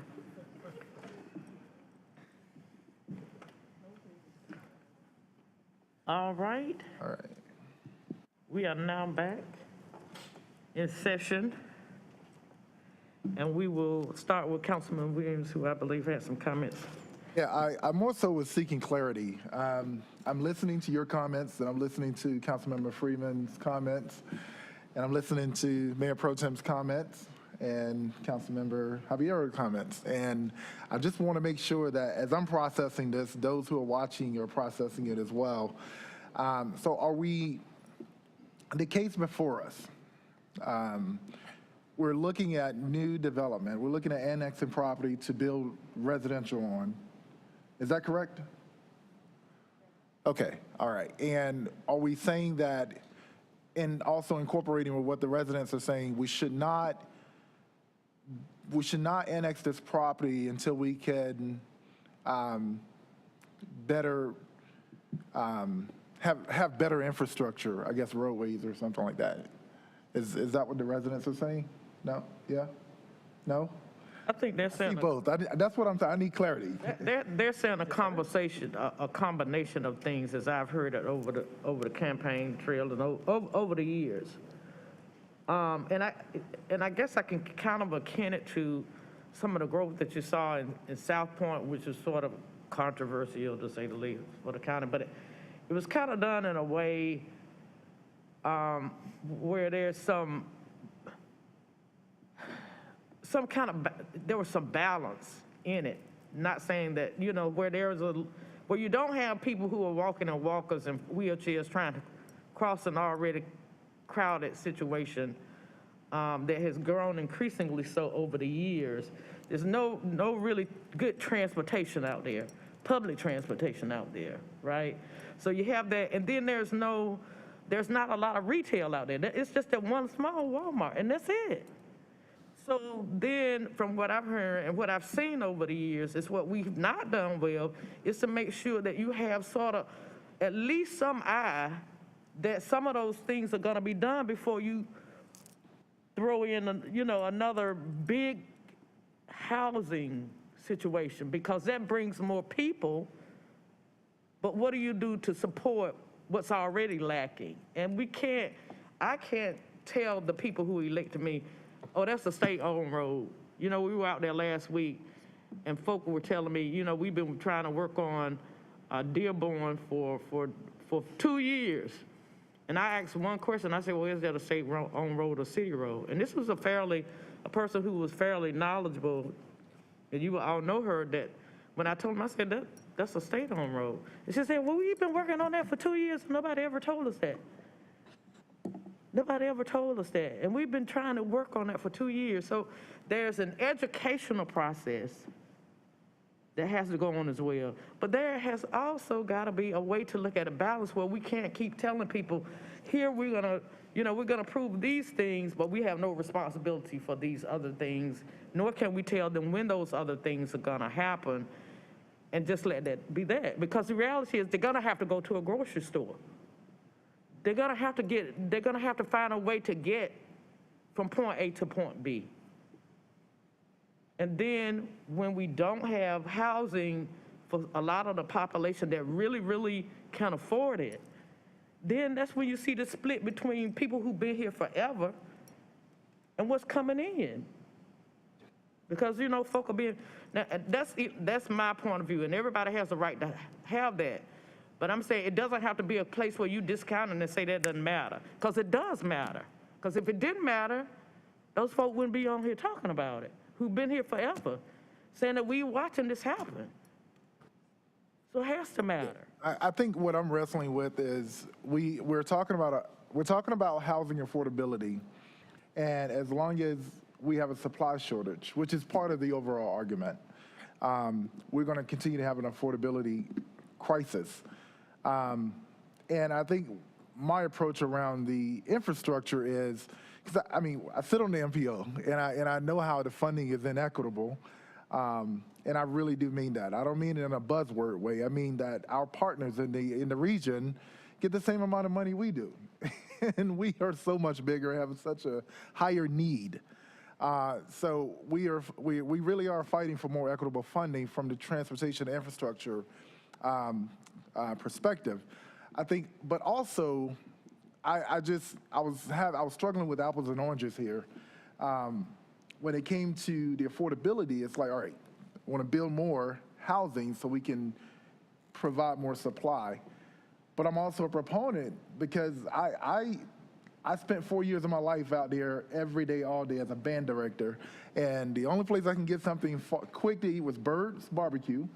Go to Walmart or the Chinese food restaurant in the parking lot with Walmart next to Verizon. So I see all of that, and I see the issue out there. And then I think about it from a practical perspective, which, as it was stated earlier, folks don't, the residents have to be there first before business comes. There's a lot of residents over there, and it's long overdue for some commercial, which is why I started my comments off with, I hope that we can get more commercial over there, such as basic, just at least a grocery store, or some healthy food options.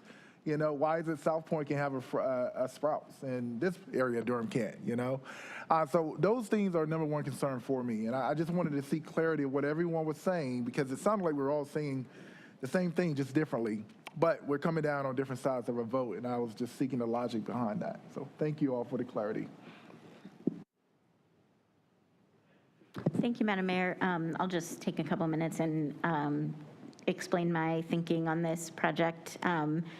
I'm planning to support this rezoning. I've supported a lot of projects like this, which for various reasons, I don't love them. I don't love single family and townhomes. I don't love that they're split up. There are a lot of, I think that there are very clear issues, especially in these kind of outlying areas of the county, that make development of concern for neighbors and for other folks in the community.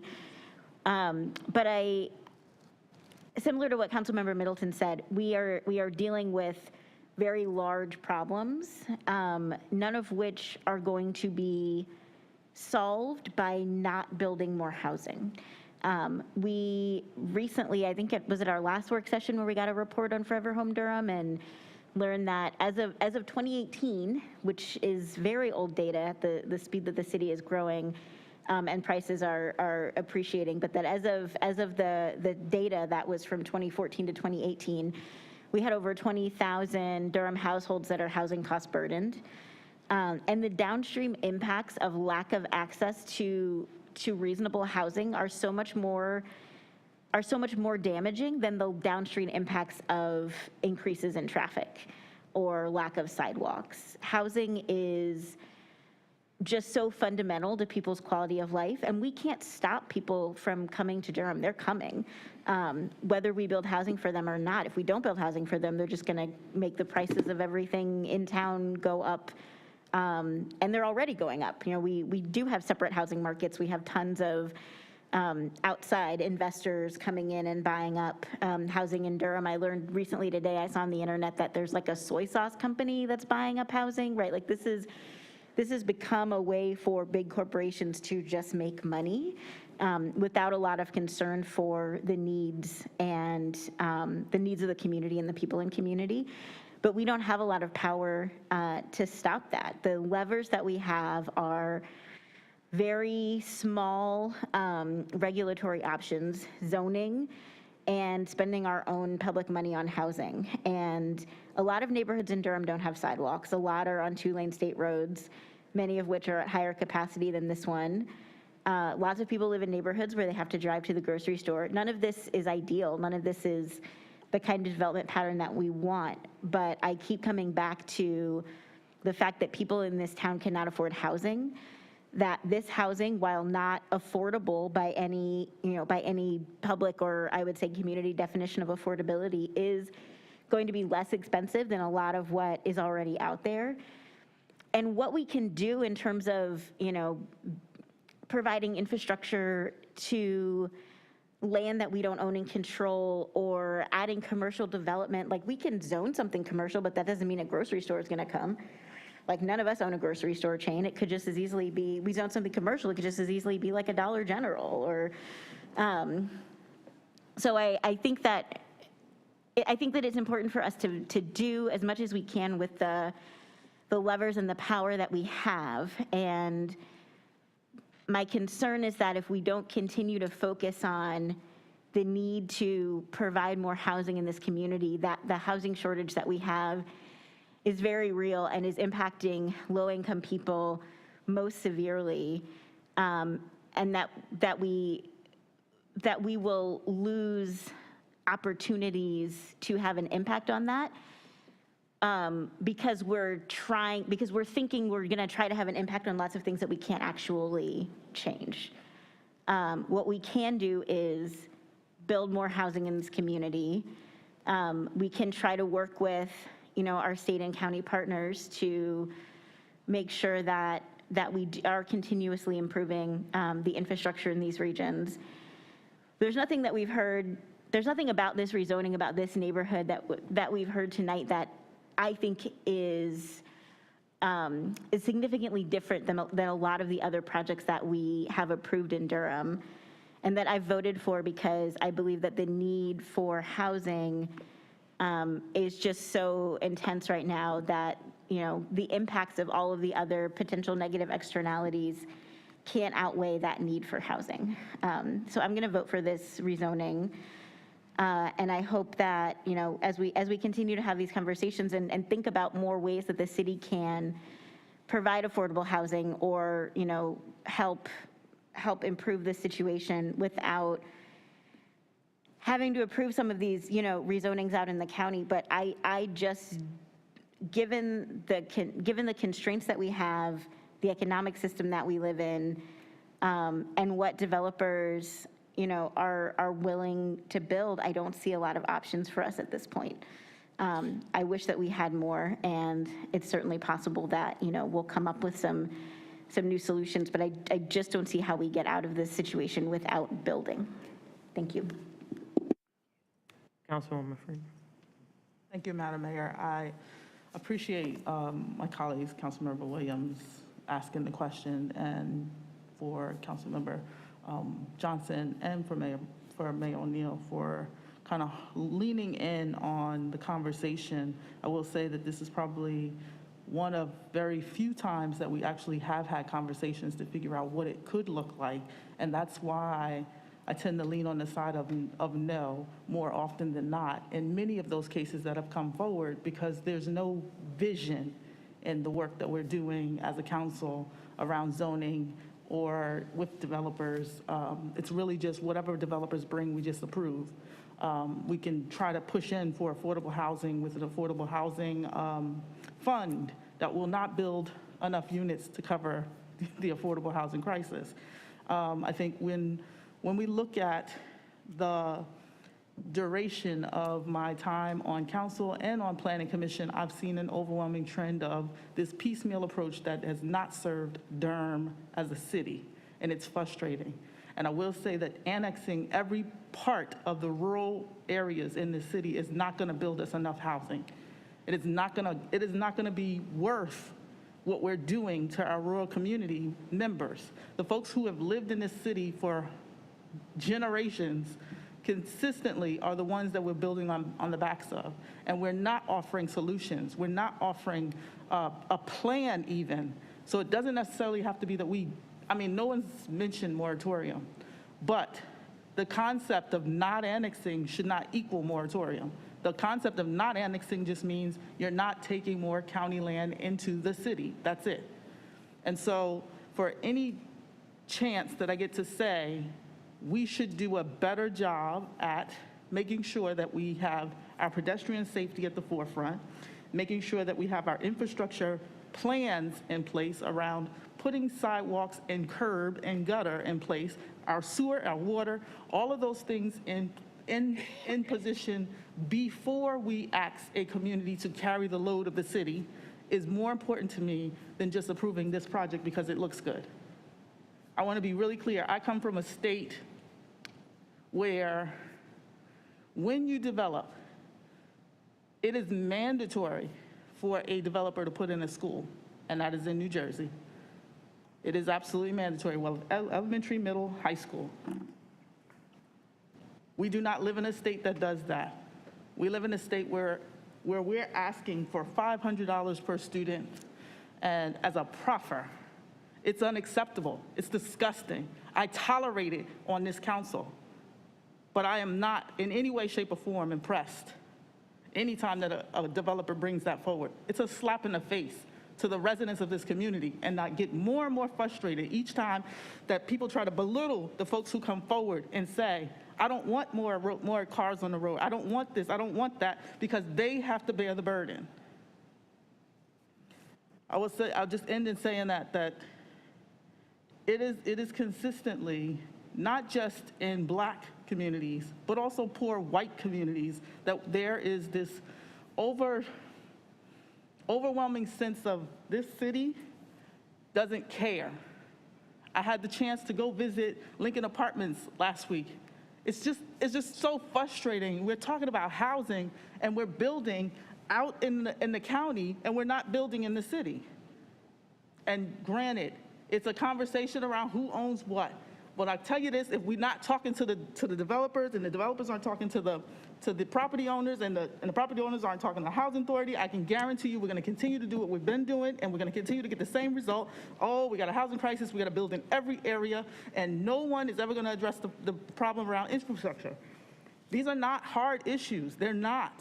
I refuse to believe that. It's not rocket science. We can figure this out, but we have to have the conversations. We have to come up with a plan. I appreciate how our planning department has been moving to do more engagement. That engagement has been flat. It is on a linear basis. It is not engaging in a very Venn diagram way. There are so many more things that could be happening. The mayor just suggested a conversation, a deep dive in the fall. All of this is tied together with why we see all these shootings on the street at night in and night out. And I could go on for hours, but I won't. So I'll just leave it at that, and I appreciate Madam Mayor, may I? the question. Thank you. Give me 1 second.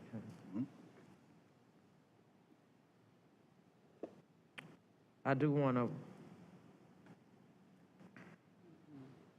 when I came in our last city council meeting, and I proposed it again tonight for these very reasons. The housing issue is such a huge issue, and there's so many pieces that are interconnected that it's hard for me to get it all in one context in my mind because of the interconnectedness and the separateness of it. That's why I am suggesting that there has to be a base of knowledge that all of us have about all of these different areas and how it all fits together.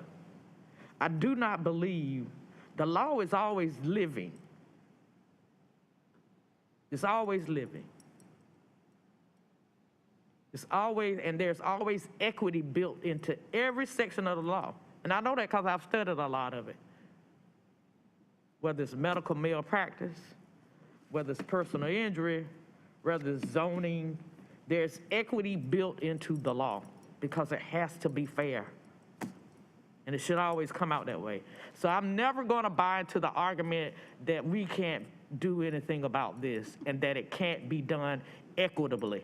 Yes, it can, but it takes time to, one, understand the system itself and how all those parts interplay. And then you can figure out which levers you have in your control from a council to kind of help move the needle. When you go down Highway 55, when I was a child, there was nothing down Highway 55 from Austin, from the corner of 55 and 54 on down. There was nothing down there. When you hit the Wake County line down Highway 55, you see the growth. They have shopping centers down there. Then they have housing. They have it. It's kind of well planned out. That's happening over in Wake County. It's happening in Charlotte. But what I see happening in Durham is a bunch of houses going up. And there's no, so you can't tell me it can't be done because I see it with my own eyes. It can be done. And it's happening right down the street. I saw it done. I've seen it. We've all seen it. So what's going on in Durham that we can't do it? Why is it that we don't have the places where you have that kind of development where it's retail and service stations and housing? That's all I'm asking, is that we figure out a way, as other cities have, how to make it so that we don't have people who are saying, we don't have any public transportation out here. We don't have a grocery store out here. We have people who are on walkers and wheelchairs who are trying to cross these busy streets. And we're asking you to help us do something about it before you put another 500 families out here, because the school is overcrowded.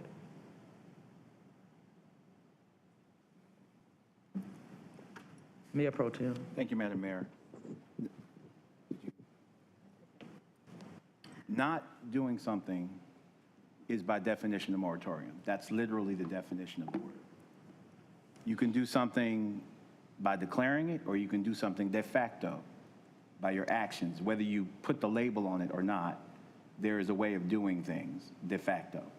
So to say we don't have to do anything and we're not going to do it, but it's not a moratorium, is a moratorium, by another word. Secondly, the suggestion that this council just approves whatever a developer brings them is offensive, and it is factually untrue. It is demonstrably untrue. All anybody needs to do is just Google our meetings. Go to last month when we denied the gentleman who came back. We tried it. Some of us wanted to give him a third time to go back and try and get it right, and came back. So I don't know how that helps the situation by making untrue statements. And it doesn't matter what volume you make them at or how repetitious you are with them. An untruth is an untruth. And it is beneath the level of debate that should be attended in this body and in this room. And mixing issues does not help either. We are a deliberative body. We have a case before us. I will not do a disservice to the residents of this city watching to pretend that not passing this particular development somehow addresses all of the things that they were talking about. That's a disservice. It's a form of dishonesty. We can do both. And I totally support the deep dive on housing and thinking out the box and the creative approaches. But we've also got to approve or not approve developments. And we have not approved.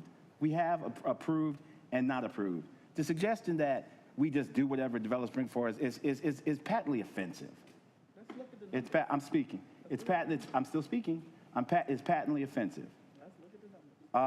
Saying that we approve everything that comes is 100%. That implies that everything is approved. That was your statement. Stand by it. And it's not true. I've never interrupted you. I've never interrupted you, Councilman. You're out of order. I'll yield when I finish speaking. I did not interrupt you. It's not true. And it doesn't help. Well, I can count. It doesn't help. I voted for some things and not voted for some things. You voted for some things and not voted for some things. So demonstrably, it's a not true statement by definition. So I will say again that we are at a place where Her Honor has asked for a deep dive. We should do it. But for you to suggest that somehow this particular issue is emblematic of all the problems is wrong. It's not true.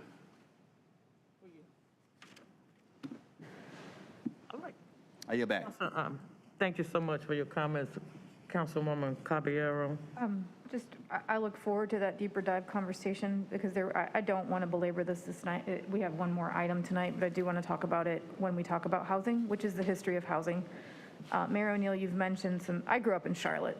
What's happening in Durham is quite frankly small potatoes to the sprawl that is Charlotte, and in fact, every single southern city in the United States, because for the last 50 years, we've decided to develop this way. It is ineffective, it is unsustainable.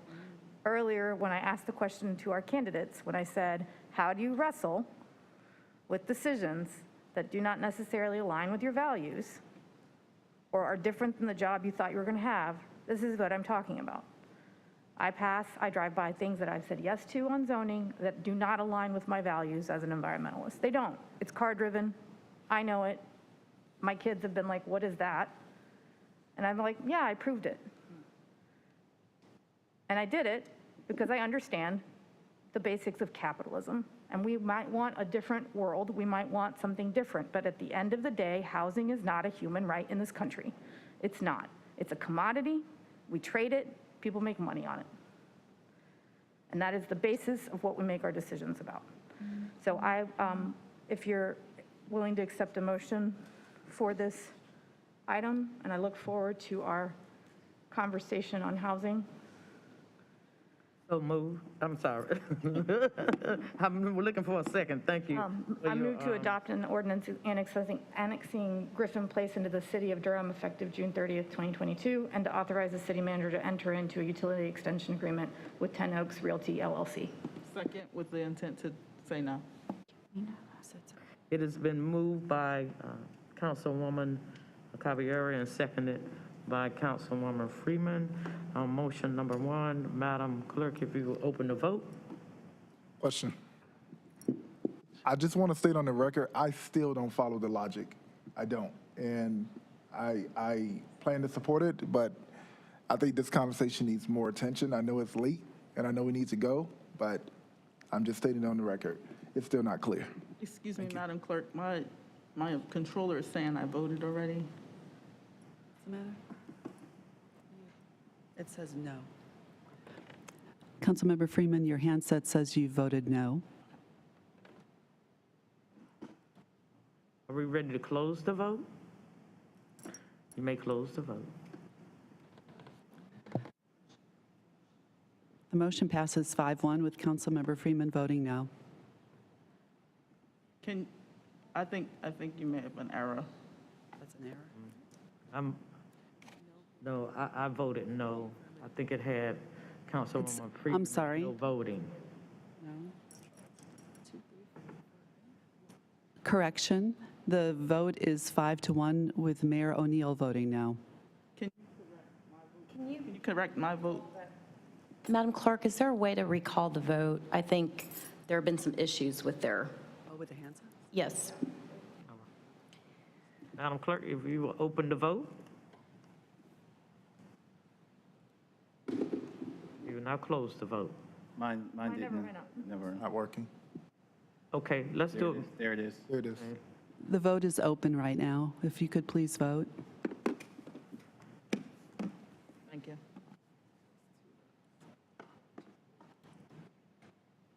If you will close the vote. The motion passes 4-2 with Councilmember Freeman and Mayor O'Neill voting no.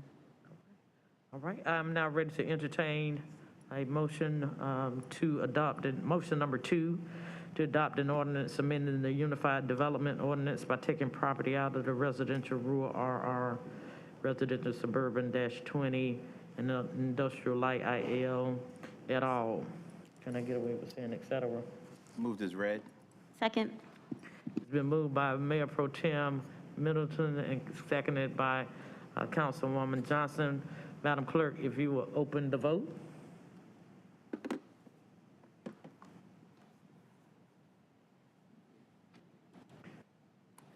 If you will close the vote. The motion passes 4-2 with Mayor O'Neill and Councilmember Freeman voting no. We now move to the final motion. I am ready to entertain motion number 3. I'm sorry. Go ahead. Move to adopt a consistency statement? Second. It's been moved by Mayor Pro Tem Middleton and seconded by Councilwoman Johnson. Madam Clerk, if you will open the vote. This is the one I always get confused. If you would now close the vote. The motion passes 4-2 with Mayor O'Neill and Councilmember Freeman voting no.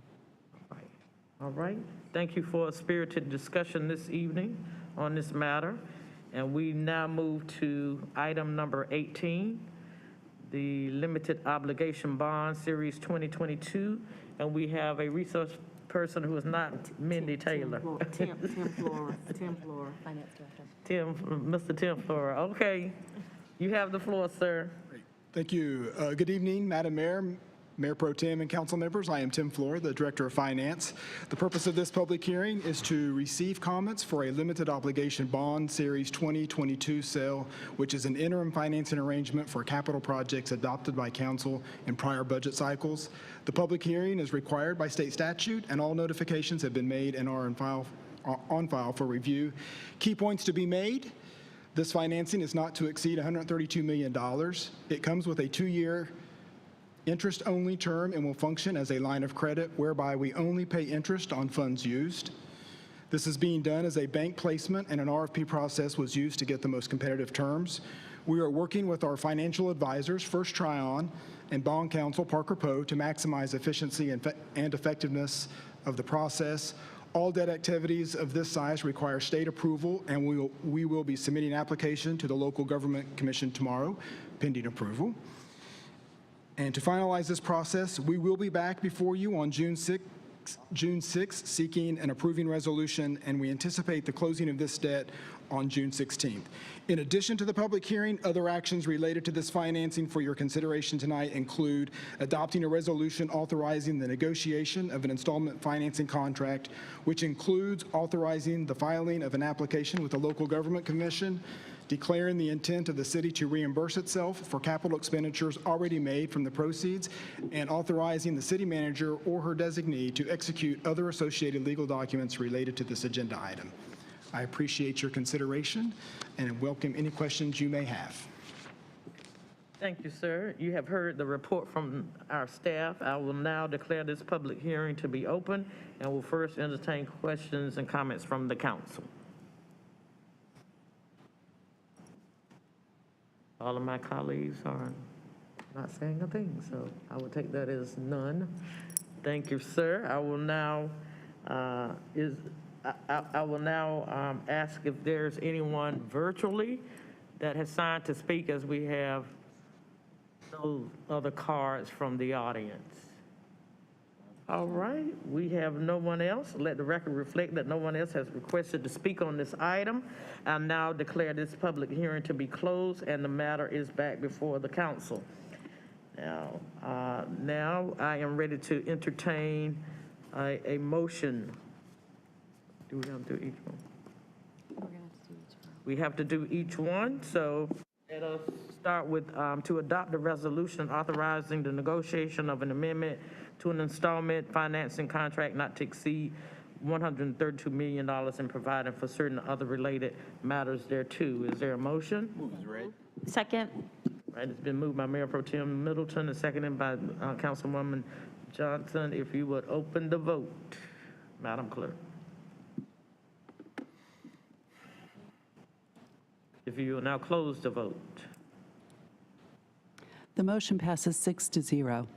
Thank you. That is a unanimous vote. I'm now ready to entertain a motion to authorize the filing of an application with the Local Government Commission for its approval of the amendment. So moved. Second. It's been moved by Councilwoman Freeman and seconded by Councilwoman Johnson. Madam Clerk, if you will open the vote. If you will please close the vote. The motion passes 6-0. Thank you so much, colleagues. We now move to the third motion for consideration to declare the intent of the city to reimburse itself for capital expenditures from proceeds of the amendment. So moved. Second. All right, which one? I heard two voices. Freeman.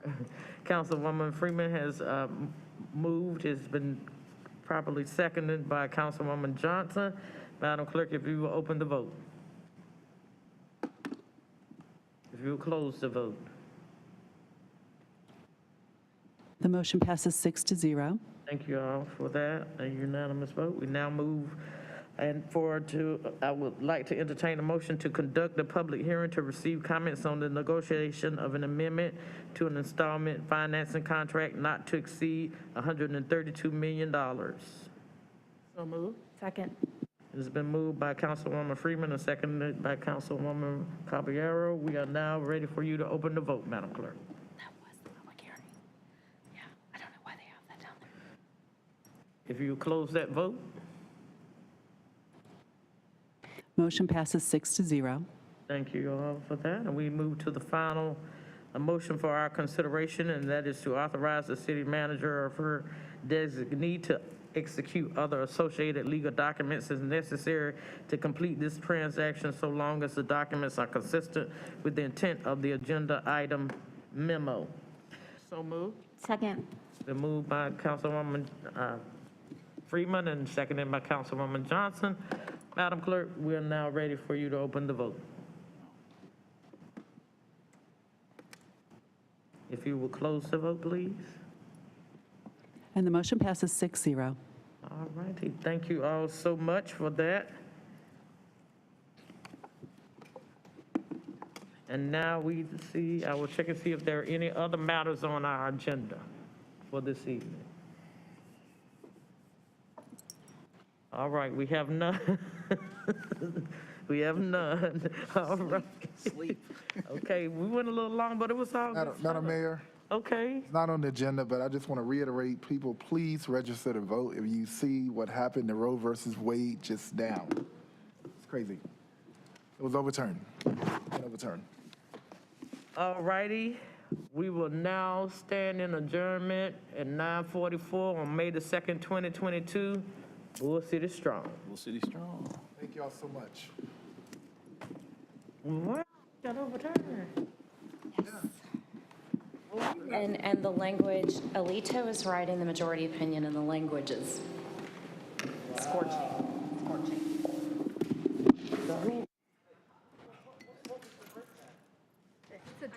It's a draft, yeah. It's a draft that's been circulated.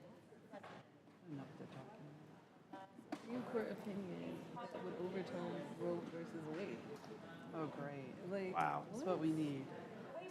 Wait, John Roberts is I